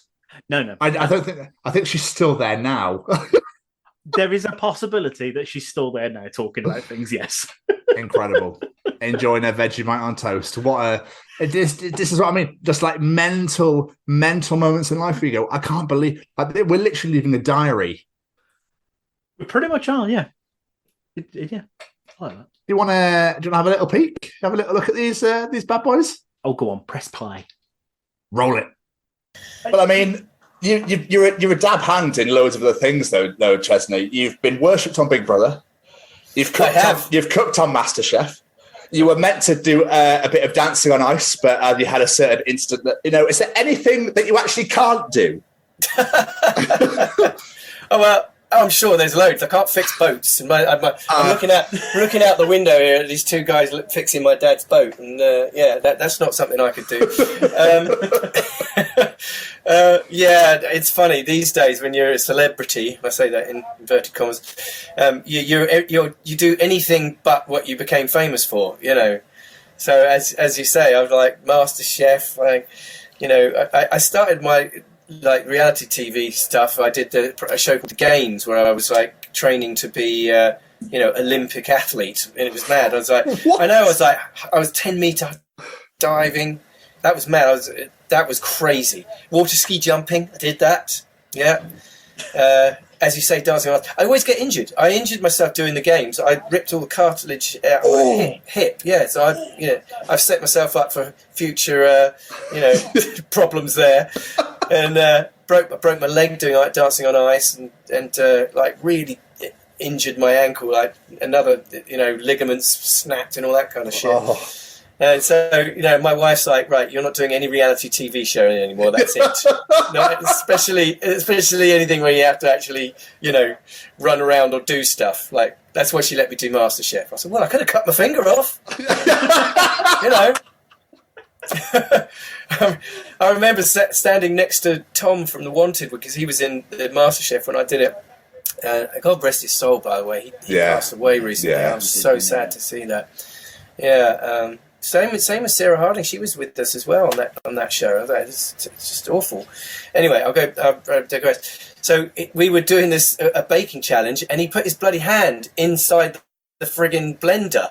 Chopped his bloody finger nearly off. Yeah, so I know. So maybe it's me because I was standing right near him when he did it. I mean, so I've been banned. So sorry, Ant and Dec. I'm not eating kangaroo anus for anyone. Wait to the announcement later this year in the jungle. Chesney Hawkes. I say no. I am always up for a challenge, so I never say never. Yeah, so no, Ant and Dec, if you are listening, you know my number, you know my digits. You must have had some bizarre requests over the years for little things like that, especially like with the Big Brother thing and whatnot. Oh, that was weird. As you say, being worshipped by LaToya Jackson and Coolio and Terry Christian. For those of your listeners that don't know what the hell we're talking about, there was a Big Brother about 10 years ago or so, where they used the one and only in a challenge. And every time the song came on really loud, apparently, and it came on like in the middle of the night when they were asleep at 3 in the morning and stuff like that, they must have fucking hated me. They had to stop what they were doing or get up and just go into the garden, and they had to worship at a weird shrine that they'd made with my face on it. And they were all like, getting down on their knees and like praying and stuff. It was so weird. And they did that for a whole week. And then at the end of that week, they asked if I would come down to Boreham Wood to where they were filming it. And I said, well, what do you need me to do? And we want you, I can't even know I'm saying this. We want you in a cherry picker crane to be like raised above the garden while the one and only's playing. And then I just kind of like, I don't know, I looked down at my subjects or something. And that's what happened. They raised me up above the garden, and then I looked down, and there's LaToya Jackson, there's Coolio, there's Terry Christian, Tina Malone, I can't remember who else was there, and they were all literally like worshipping me and going, Chesney! I was like, okay, I don't think my life could get any more surreal than this. I can just imagine that initial call to be like, you what now? You want me to what? Where? Yeah. What flavour though, Sam? What flavour? Pickled onion. You I do like fucking hero. I do like Flaming Hot though. Flaming Hot are a good shout, but pickled onion, pickled. Yeah. I mean, Flaming Hot's not really a breakfast food though, is it? So. No. Well, unless you're ready to start the day. Abruptly. Flaming Hot Monster munching a monster. I'm on the way. Oh God, Jesus! Fly through the day. Yeah. Oh yes, Coronation Street mug as well. Fucking, we are on fire today. I'd like to say this is my mum's, but it's not. No. Love a bit of curry. Love a bit. First 20 minutes gold. Exactly. Good job we hit record. Yeah, absolutely. I can't say I agree with on the curry front though. Soaps have never, and also what really annoys me about soaps is that they have that person on This Morning that then reveals everything that's going to happen to soaps anyway. So what's the fucking point of watching it? Yeah, and the magazines do as well. Like the magazines will just be like car crash terror, and you're just like, right, okay. I wanted to find that out myself. Yeah, it's so weird. No other TV series has a guru that goes on other people's shows and goes, so EastEnders, this person dies, this is going to happen. In about 4 years, this is going to happen. It's mad. It kind of it's ridiculous. So like as a metal frontman or anyone in metal, I shouldn't admit to watching Coronation Street, but I do. I can't lie. Like I watch Coronation Street with my mum because it's kind of the one thing we watch together, as sad as it is. So it's kind of like a bonding experience. Oh, that's lush. Do you know what they should? They should do soap crossovers. They never do that way. No, I think they should. I think that'd be like Multiverse of Madness. Ken Barlow versus Phil Mitchell or something. It's like one of our songs. Just wrote a new song. I love it. Yeah, exactly. Oh no! Like in Corrie, the sheep's escaped. It's all right. Someone from the wool pack has arrived to save our because they live on farm. I don't watch so I've not. Never mind. Do you know what? Sam? I think we should get one with the interview, don't you? I mean, if the interview was solely about soaps, Coronation Street in particular, I'd be fine. I'd be quite happy with that. But yeah, we can get on with it as well. Let me just take my EastEnders questions up. Talk to you about it, Sam, is we've spoken to people with drug and alcohol addictions and everything like this, but we've never spoken to anyone with a soft drink addiction. Right. You and Pepsi. There it is right there. I was saving this until it was there. I love how you knew it was coming up. Because it's something we've got to talk about. How bad was this Pepsi addiction? Well, so here's the thing. I didn't realise how bad it was until I needed to stop. So I love Pepsi Max, and for the occasion, I'm drinking the real shit. The kind of fully caffeinated Pepsi Max, which I try to avoid these days. There is now Pepsi Max caffeine free.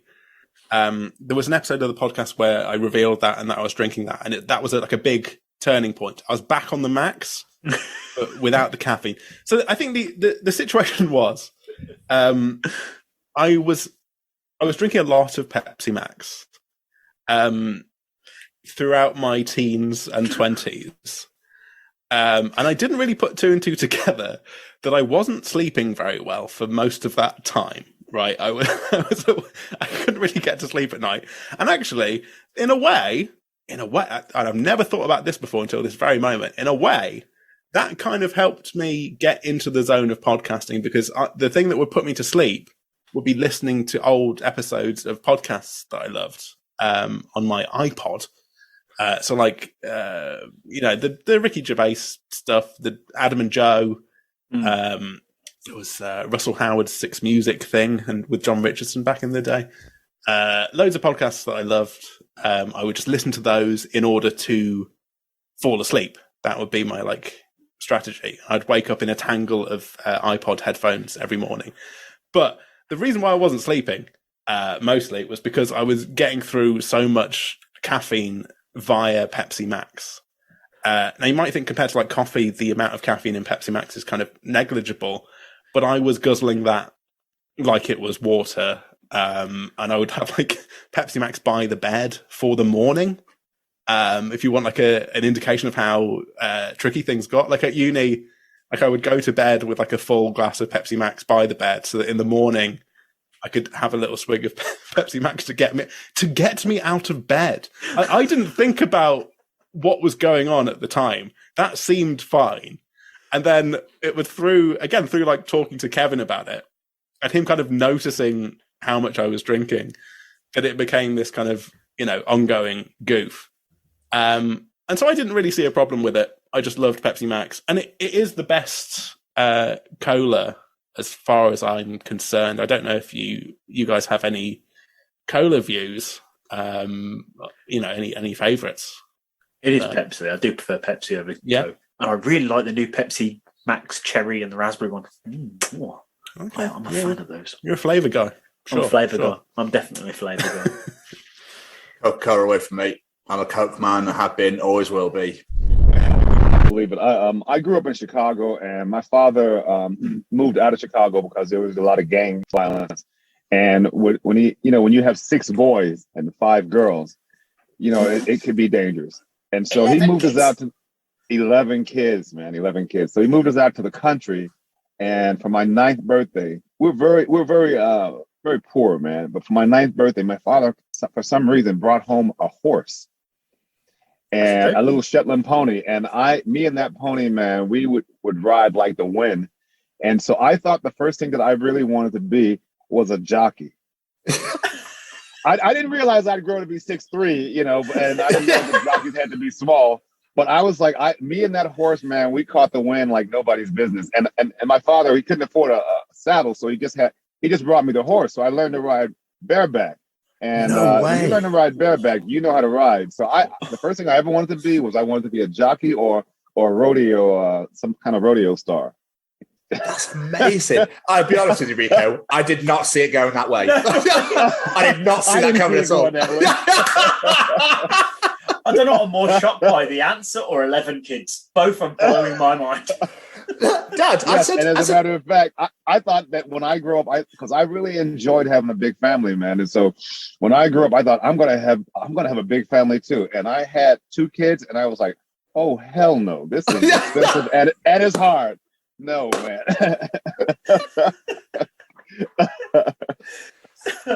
So where did acting come from then? Was this you chasing a passion or something that just sort of happened?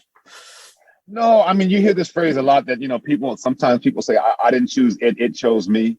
It was kind of that way for me too. I went to a school and and my father and mother split up, and then we left Illinois and we moved to Florida, and we moved to this area called, believe it or not, we moved to Fort Lauderdale, but at that time they were busing people. So they bused me to a school called Plantation.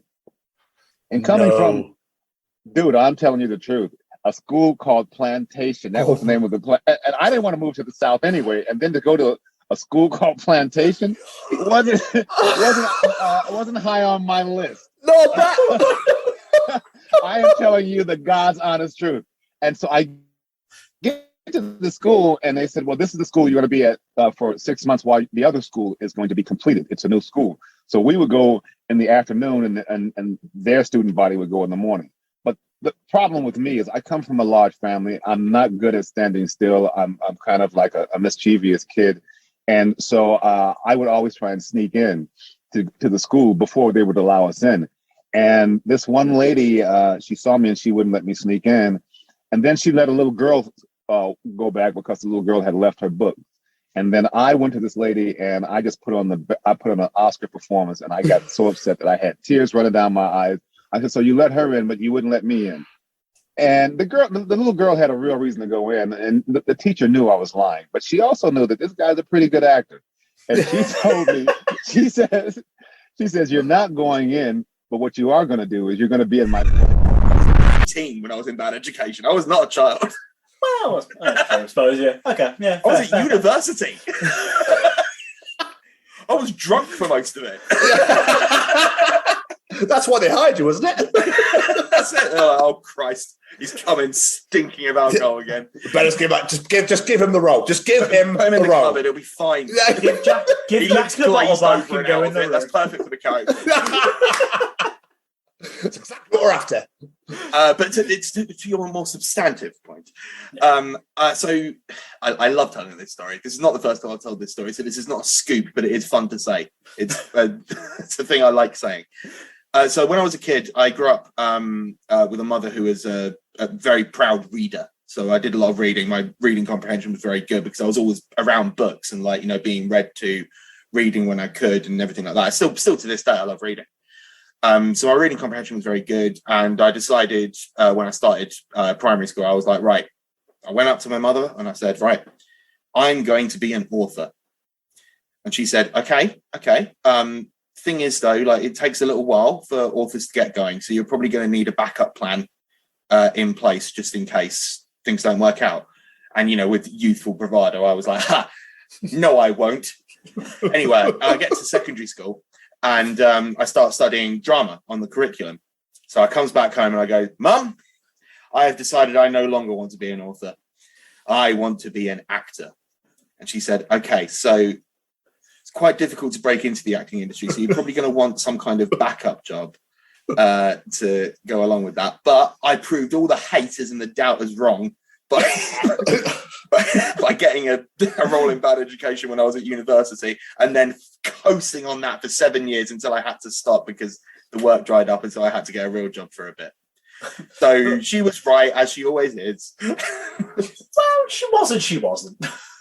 Well, I mean, I could say, as the sort of the weeks turned to the months, turned into what ended up being a full year out of acting work, there was a sort of thing in the back of my head was, well, I have been a professional actor, but no more. Now I am a professional pizza delivery man with intentions of becoming the local regional manager. I was like, this is just me and my imagination running away from myself. You're doing all these different videos with different toys and whatnot, and I'm thinking, most people have like a toy drawer. She must have like a toy chest of drawers from doing all these reviews. Yeah, I have. That face says it all. Yeah, my flat is I'm blind to it now. And my mum is quite used to I've had this job for a while now, so she's not, but even she'll come around now and be like, "God, Jess, there's just penises everywhere." What is going on?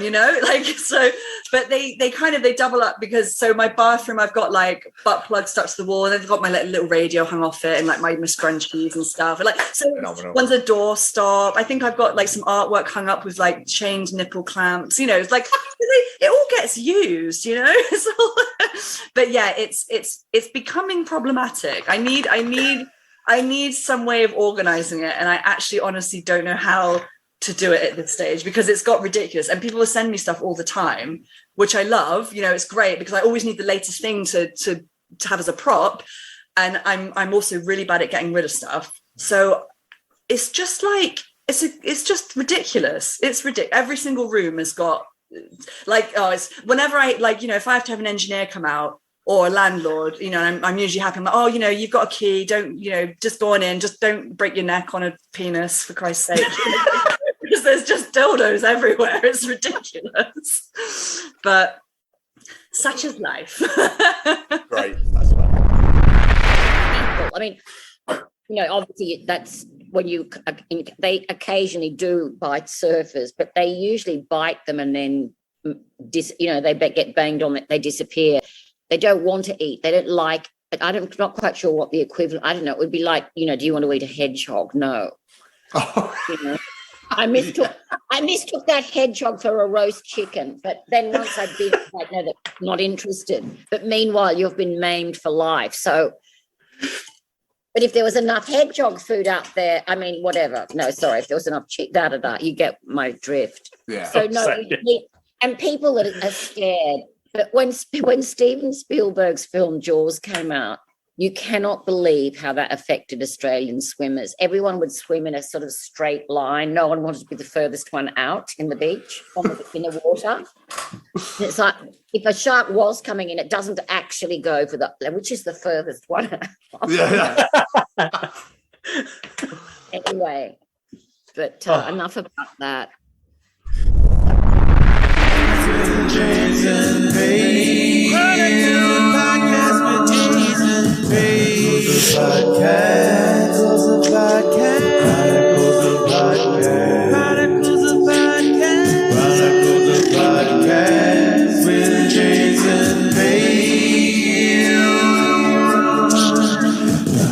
Am I live, gentlemen? Can you hear me? Am I live?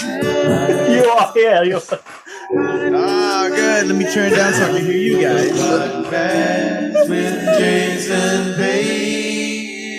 What's up, gentlemen? Chronicles, the podcast with Jason Page. How are you?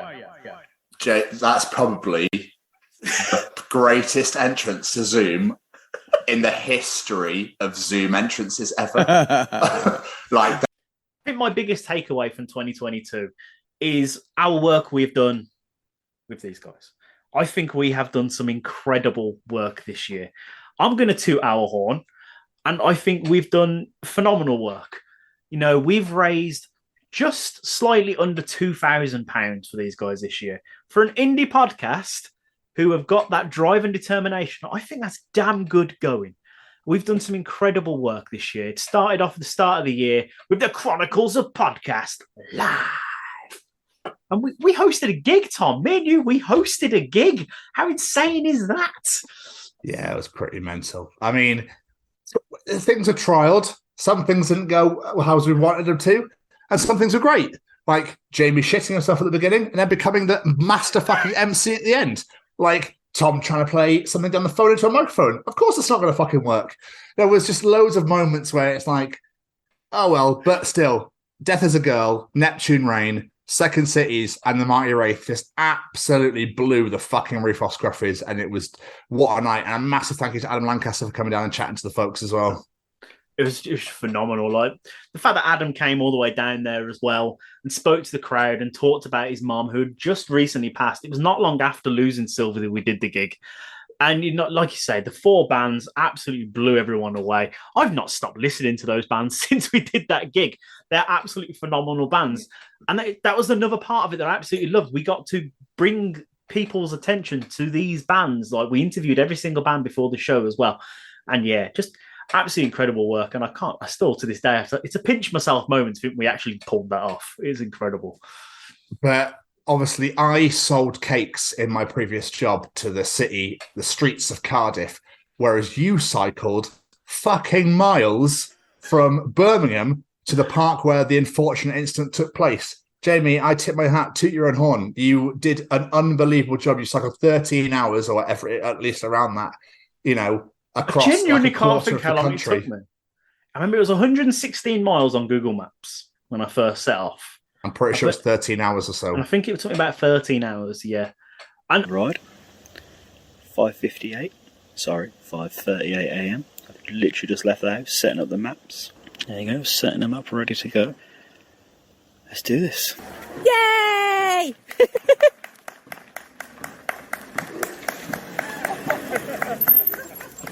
Well done, sir. I still right now, again, it's a pinch yourself moment to think I actually achieved that. Because I'm not known for my fitness. Hell, a couple of years ago, I'm surprised I even fit on a bike. I was a big dude. And the fact that I managed to pull this off, I'm actually pretty fucking chuffed with myself. And the fact it was one of those life affirming moments, going to that park and seeing where this horrible thing happened and why we spread that message every single fucking week to show how important that message is. You know, that people shouldn't be treated differently simply because of the music they listen to, the way they dress. You know, and what made it weirder to me was how beautiful and idyllic that park was. I had no idea. You say park, to me, probably because I'm a brummie, I automatically think shithole covered in graffiti, like skate park, the seats have been stolen off the swings and all that sort of stuff. But it was absolutely gorgeous. Flower gardens there and everything like that. And to think something so horrible happened there. And, you know, it was like I say, it was just a life affirming moment. And to get there and to be surprised by my wife, my mum, my daughter, Adam himself met me there. And yeah, it was just absolutely incredible. What a day that was. And it's bloody hot and all. Yeah. Super proud of you. But of course, I think the biggest highlight for us this year, and a massive, massive shout out and thank you to Adam Gregory for obviously arranging and sorting us out, was that we got to attend the Bloodstock Festival. We got to attend the Bloodstock Festival, work alongside the foundation. We got to meet the entire foundation and work in their beautiful gazeboed stall, which kept us out of the 35-degree heat every day. Thank you so much for that, guys. And we got to interview some phenomenal people. We got to speak to so many bands. Highlight for me, Danny P. Carter of Radio 1 and Daniel Winterbates of Bury Tomorrow were the two proper highlight moments for me from that festival, but also meeting the wonderful people that attend the Bloodstock Festival as well. It's your boy, TS. And Jamie, and welcome to the Chronicles of Podcast. The Chronicles of Bloodstock 2022. The Law Commission were asked to look at the hate crime strands, and that is the actual monitored strands of hate crime, which there are currently 5. And one of the strands they looked at adding was alternative subculture. And since Sophie was murdered, Sylvia was absolutely determined that that should be added as a monitored strand, because that means if anyone's in need, if they've been attacked, if they've got a problem and they ring the police, it's recognised, they know what it is. If things are tried then as a hate crime, victims get more support. And it also obviously means we're monitoring what goes on. We can put resources where they're needed, so it really, really matters. For a long, long time, like we are marginalised, while some of it is partly that we want to be different and we want to be out there, and that's kind of when we're younger we do that, but actually everyone's right is to be different, and everyone's right is to be able to walk this earth, and for fear of any kind of prejudice or discrimination or aggression is what happened, and violence is what happens. The fact that I was alternative and into that sort of stuff and had longer hair and it didn't go down too well. It's like I had one experience where it was about a group of 20 people. I was out with a load of friends, and I had 20 people thereabouts approach me and confronting me about the way I looked, and I was with a couple of friends at the time, and one of them grabbed me in a headlock and started hitting me in the stomach. They were saying things to do with obviously the way I looked and the things I was into. They were people that I was in school with. They were in my school year. Yeah, it was great. Like you said, those two highlights, definitely. Harry Jennings from Defects was a highlight for me. Lovely, lovely guy. Just speaking to the people of Bloodstock, it was heartbreaking and yet amazing to hear how many people have been treated this way. And like the fact that they just spoke to us two complete strangers who walk up to the microphone and go, "Tell me about the time you were bullied," and they told them those stories, and it was heartbreaking. The things we were hearing. There was a young girl we spoke to who was still in school, and the fact that it's still happening in schools these days, it's horrible to hear, but it's further proof to the pudding, as they say, that something needs to change because it's still happening. Not just when it happened to Sophie, not way back in the day when it was all prolific and with the moshers and the grebos and whatnot when we were kids. But now, still to this day, it's still fucking happening and it needs to bloody stop. Come on. Jamie, I could not agree more with you. And we look forward to all the big events and everything we'll be doing in 2023. So keep your eyes peeled, loves. Shall we have a little peruse at the old highlights, Jamie? Oh, go on then. I mean, it's just always been a story that I've sort of, I think relate's probably the wrong word, because I've sort of growing up, I was always more of a nerdy kid. So it was, you get back in the day with all the cliques and things, you all get bullied in different ways for different things. But I think it was just the feeling of just relating to outcasts and people who are a bit different is, I think that's the reason why the Sophie Lancaster story really sort of transcends different people and different groups of people and just kind of brings people together. And certainly recently with Sylvia's death, I think it's become almost been brought back into the light, because obviously she was pushing to sort of bring it back, and I don't think anyone really saw that coming. No. It was that was I mean, I was literally listening to her on, I think it was the Jeremy Vine show about a week before that all sort of broke, and it was tough. But it's definitely been a story that I've always sort of connected with a little bit, just because a lot of my friends were kind of in that position and were bullied at school, and just being a rocker as well, like into that kind of genre of music, it's just like, why is that a problem? Just if you listen to different music and just dress a different way, it's such a sad story, but it's so important because it does just it sort of serves as a case study and just keeps it in people's minds that people are like that, and do go out and just attack people for whether it's race or gender or whatever. It's always an issue, so it's worth bringing up. When the unfortunate and horrific event happened, I was still kind of into early days of me getting into the music scene, and it was in like all Metal Hammer and Kerrang and stuff, and to hear about that and to see that like in your face, it was a shock to the system that things like that could even exist in this world. But through this adversity, something positive can come where people can stand together. And I don't want to sound cheesy, I will stand on a soapbox for this because it does mean a lot. There's a lot of people out there who are outcast, who are socially awkward, etc., who are different. It happens, but know they have a platform where they can come together and feel accepted and feel they've made friends and allies and people who's going to listen to them. That's beautiful. And this is good. It's good that people can have this outlet where they can scream and shout and make some noise and be heard. And hopefully more people will know and jump on this and be involved. I mean, for example, like a Bloodstock, I've been going to Bloodstock from the very last indoor show, which is like 2008. I'm going to be really cheesy. I've got my ticket stub up here. If you can probably see that. I don't know if you can see that. Primal Fear. 2006. That was like one of my first major festivals till obviously all the years which they've continued to support this. And this is what it's all about. Metal support. I grew up in a household which was wonderful and supportive, but there was God bashers. And I don't want to say it in a negative way. It's good to love the belief you have.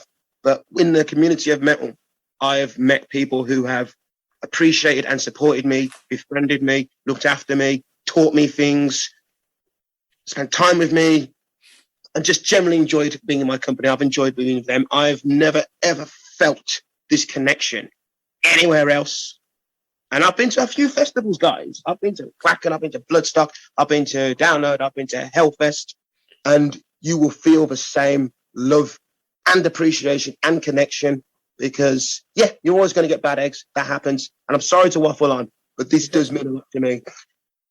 You can feel the camaraderie, and that is something that will never, ever be taken away, ever. And finally, hopefully you're still with us and you've been enjoying all these clips so far. Finally, I want to give a huge shout out to Jasmine from the Noise Cartel. The Noise Cartel themselves have just been absolutely amazing to us this year. giving us bands, delivering on the interviews after they lovingly let us speak to some people at the Bloodstock Festival, as you just previously saw. Obviously, we got to sit down with Defects, with Tony and Harry from Defects, and one of the greatest interviews we've done this year. That was a very, very special moment. That was that interview. Highlight for me, that interview. I hope everyone went to watch them live. I hope you got to enjoy Wheels on the Bus. Isjafjord, their Icelandic duo, with their beautiful sounding album that they made in a week. Incredible. That interview was all sorts of amazing, especially when you tried to pronounce Icelandic words. I was like yeah, that was just an absolute highlight. And of course, She Must Burn and Jet Ski. So we look forward to working with the guys again in 2023. But yeah, some absolute blinding interviews in those. Yeah, absolutely. Like you said, that Defects one, that is top tier. One of my favorite interviews we've ever done. But again, with this, it's learning about new bands. This is where we build this reputation, and they go, "Hey, we've got this band. They're looking for interviews. Would you like to talk to these guys?" And we listen to them and go, "Fuck yeah, I want to talk to them." Jet Ski, my God, if I just want to have a boogie, they're going on. They're absolutely amazing. She Must Burn. I love that album. I was like, how have I never heard this before? Absolutely stunning. And Isjafjord, like you said, beautiful, beautiful songs, which I can't stop singing. I'm getting the words completely fucking wrong, but I enjoy singing it.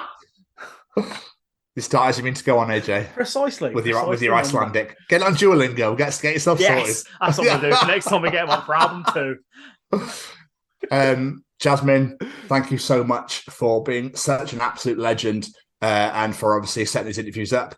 And to your company, The Noise Cartel, we have loved working with them so much, and we look forward to working with you again next year. Let's, Jamie, throw up some highlights. Oh, go on then. Here you go. Excellent. But before I do my intro, we've already said this to Ragnar.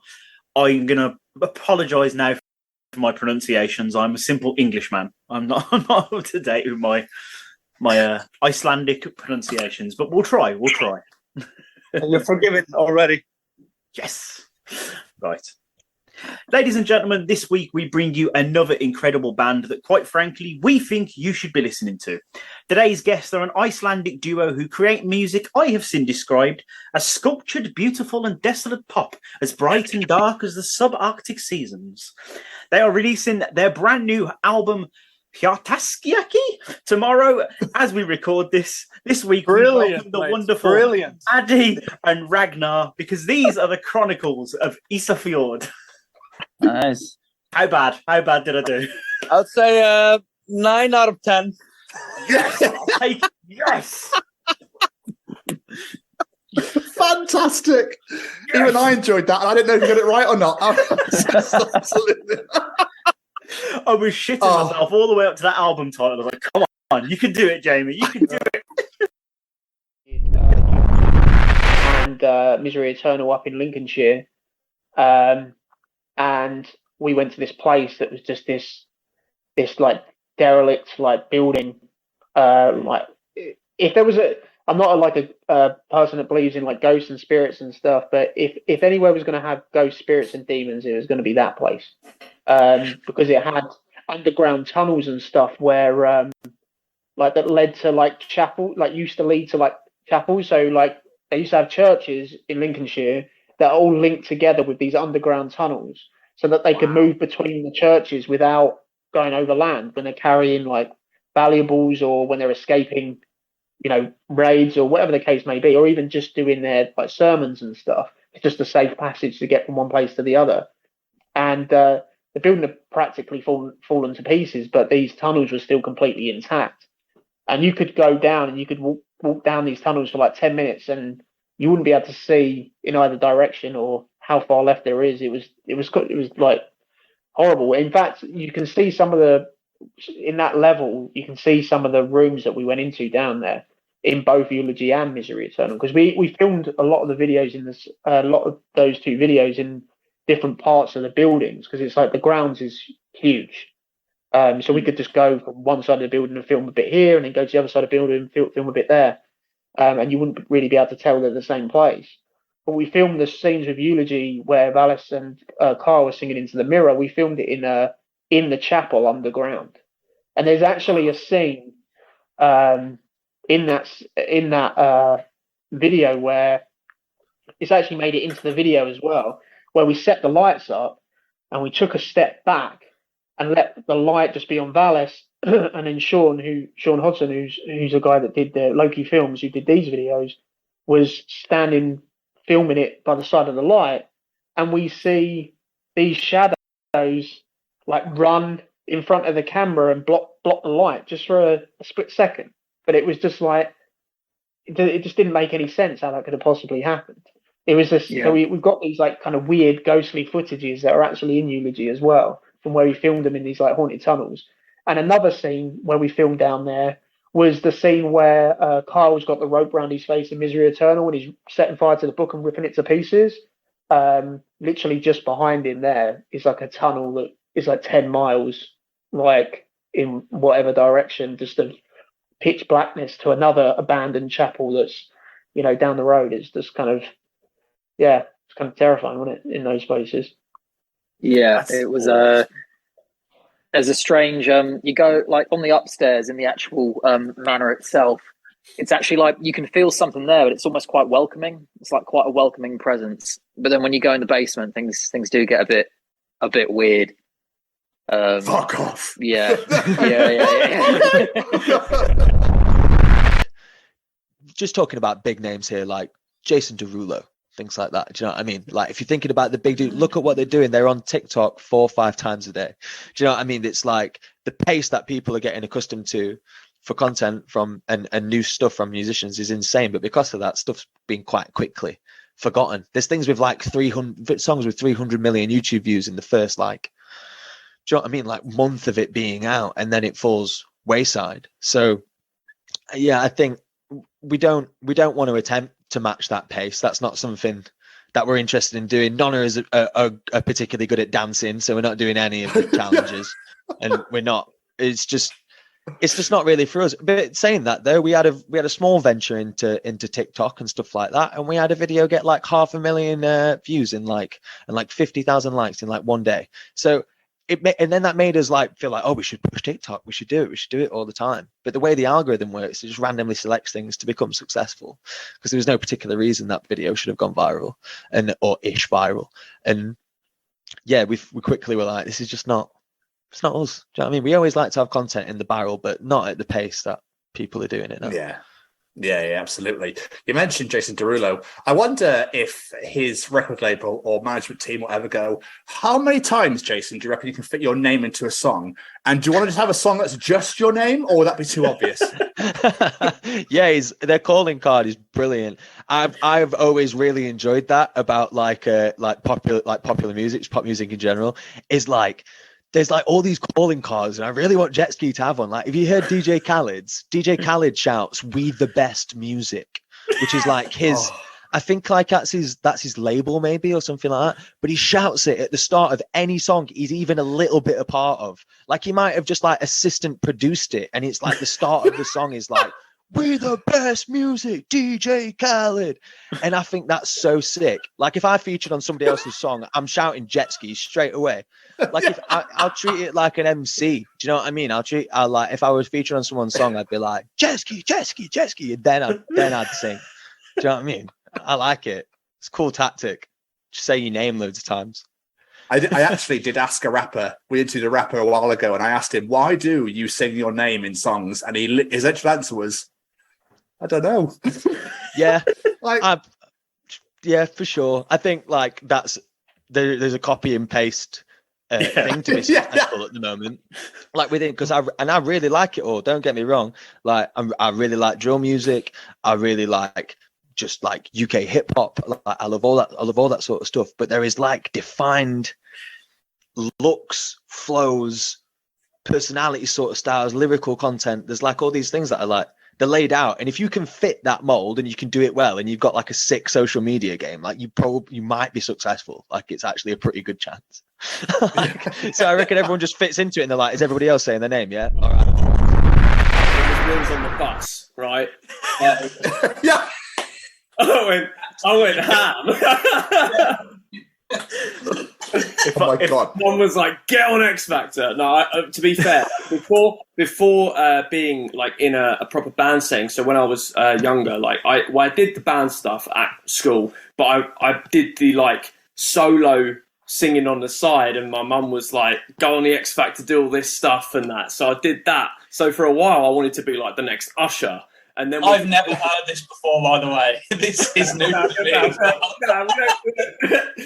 I was honestly like, so it was like this split personality almost. Like one side of me loved R&B and garage and all that, and then this other side, my dad's side, was all about metal. So should have blended them together and made like garage metal, like Craig David on a metal track. Like that'd be amazing. I've gone. It's like, I think we finally found a genre of metal that doesn't exist. I thought all of the genres existed. Yeah. I know. Maybe we should ask Craig David for a collab. See what you have to say. Oh yeah, mate. There's no harm in asking. I can only ever say no. That's the beauty of it. Or Richard Blackwood getting back in the music game. Yeah. You know, get him off Hollyoaks, whoever he is now. Request to Hollyoaks. But it's crazy the two, like, because my mum used to love that stuff. So yeah, such a weird mixture of music, but it worked for me. So when you mentioned the Wheels on the Bus, though, that for some reason I want to hear it with a massive breakdown in the middle. Could you imagine? Oh, That'd be fucking unreal. Wheels on the bus go round and round. Like. We're gonna make it happen. Yeah. I want to see you all go round. You got Party Cannon with their push-up mosh pits. You need the first nursery rhyme mosh pit. That's what we need now. That'd be brilliant. That's fucking amazing. I'm gonna work on it, and if it ever, because I've got this. Thing is, right, when everyone says ideas like this, I always note them down and eventually I do them. Like we've got Tony likes to send these weird voice notes. Like that's just like noises, basically. And it's like, I don't know if you've ever heard like animals do like yummy noises when they're eating. No, they're like, it's basically he sent me a few of those, so I've got about 30 tracks in Logic with all these different voice notes in them, and when you play them it sounds like a cafeteria in Star Wars, like, you know, when you get aliens talking in the background and shit. Scapegoat, it's so funny. Yeah, and when we were designing the first set list and I was putting it all together in like a Logic file to like for the In Flames tour, and the first thing I did was turn it into an intro to put on before Scapegoat. And other members of the band said no, but I thought it would have been great. So it's like this weird thing. It's like I just did it in the voice note. It was like or whatever, and he blended all of those together into this intro. I was saving them without telling anyone, and then I did it, and then sent it. I was like, "What do you think of this sick drop, boys?" Oh my god! Oh, guys, what a year! What a 2022 it's been for the Chronicles of Podcast. There's been some unbelievable moments, some emotional moments, some sad moments, some really deep and thoughtful moments, and obviously some absolute hilarity. Look out for next year. 2023 is going to be a really, really big year. We've got so much in the works. The Dublin Cross vlog will be coming to you very, very shortly. We've got a live show, another live show coming, so keep your eyes peeled, get your tickets. Obviously, all proceeds go to the Sophie Lancaster Foundation. We've got some Sophie Lancaster plans in the work as well of how to raise some funds, haven't we, Jamie? Oh, yes, we do. And I'm shitting myself, but excited. You know, how do you top a bike ride? You can't really, unless you climb a mountain or jump out of a plane. Yeah, but, so we've got so much coming up. So many, again, January is already packed. We've already got at least 2 months worth of shows ready for you. It's going to be amazing. I'm so excited. It's going to be another great year, James. And I can't wait to do this again next year. We're like, can you believe when that happened? It's insane, isn't it? I'm so excited. We've got an incredible 2023 planned for you guys. Like Tom said, we've got almost 2 months worth of shows booked in already, interview-wise. But obviously, don't forget to check out the show every week. It's not just the interview. You've got Callum's Treachings, Tom's Journal, My Audience Participation Challenge, every single week you can enjoy those wonderful delights. And yeah, 2023 is going to be no different. We are so excited. We hope you can all take this journey with us. Hello, microphone cord. Which, yeah, it's going to be great. And I couldn't have done it with a better person by my side. Oh, stop it, you. But I agree. Massively. Ditto, my friend. Ditto. Thank you to absolutely everyone that's been with us on this journey so far in 2022, for any shows you've watched, even for a couple of minutes, for the comments on YouTube, for the subscriptions, for supporting us at the live shows, for absolutely everything. We adore each and every one of you. We love you all so very, very much. And yeah, hopefully you'll enjoy the next year as much as we did. But of course, Jamie, before we do sign off, we've had some absolutely unbelievable moments, but I feel that over our podcasting career, there's obviously been some not so great moments. Do you reckon we should get that out there and show the people what else has been going on behind the scenes? Just because you really want to get this certain clip out, go on then. Roll it. Oh God, I'm showing my chair. Whoa! Did your chair just break? Yes, my leg just fell off the chair. Oh no. And now the background fell down. This is going well, isn't it? You need to get that I'll send you the Love Island background. If you can get a photo of that, you can just superimpose it in your back, so you don't need to have an actual background. We have, these are actual. We have to actually. Has it broken completely, James? What, the chair? Well, whatever you're doing there. And I'm just hanging that back up. Is it, Tom? Is yours a background, or is that a? No, it's an actual tapestry. That's crazy. I thought they were like full on, like, you know, when you go to like your background like in the settings and you can change it to whatever you want. Oh, Jamie. Never living that one down. But she enjoyed it as well. That's the main thing. That's the beauty of this show. Is like, it's not always going to go according to plan. Guys, again, thank you so much. Thank you for an absolutely unbelievable year. To all of our guests, all of you, thank you so much for being on this show, for who's been a part of this show, if you came to the live show, for supporting us on our, our Sophie Lancaster raising fund quest that we've been doing. It's just been a hell of a ride, and I can't wait to take this into next year, Jamie. It's going to be unbelievable, and to have you by my side is a pleasure and an honour, sir. Mwah! Beautiful man, you. Anything you want to say before I sign this off? Or? No, I'm just going to quote Tom, ditto, my friend. We've had some incredible people with us this year, as you say, not just the guests, people who listen to the show, people that came to the live shows. A massive tip of the hat to three people that mean the absolute world to us. Matt Roberts, your music every single week. Thank you so much, sir. Callum, your treating every single week. For last week's Christmas episode, for joining us on the live show. We could not do the show without you, sir. And a massive tip of the hat to our friend behind the scenes. We love you lots and lots and lots, Miss Ori Kimbler. Couldn't do this without you.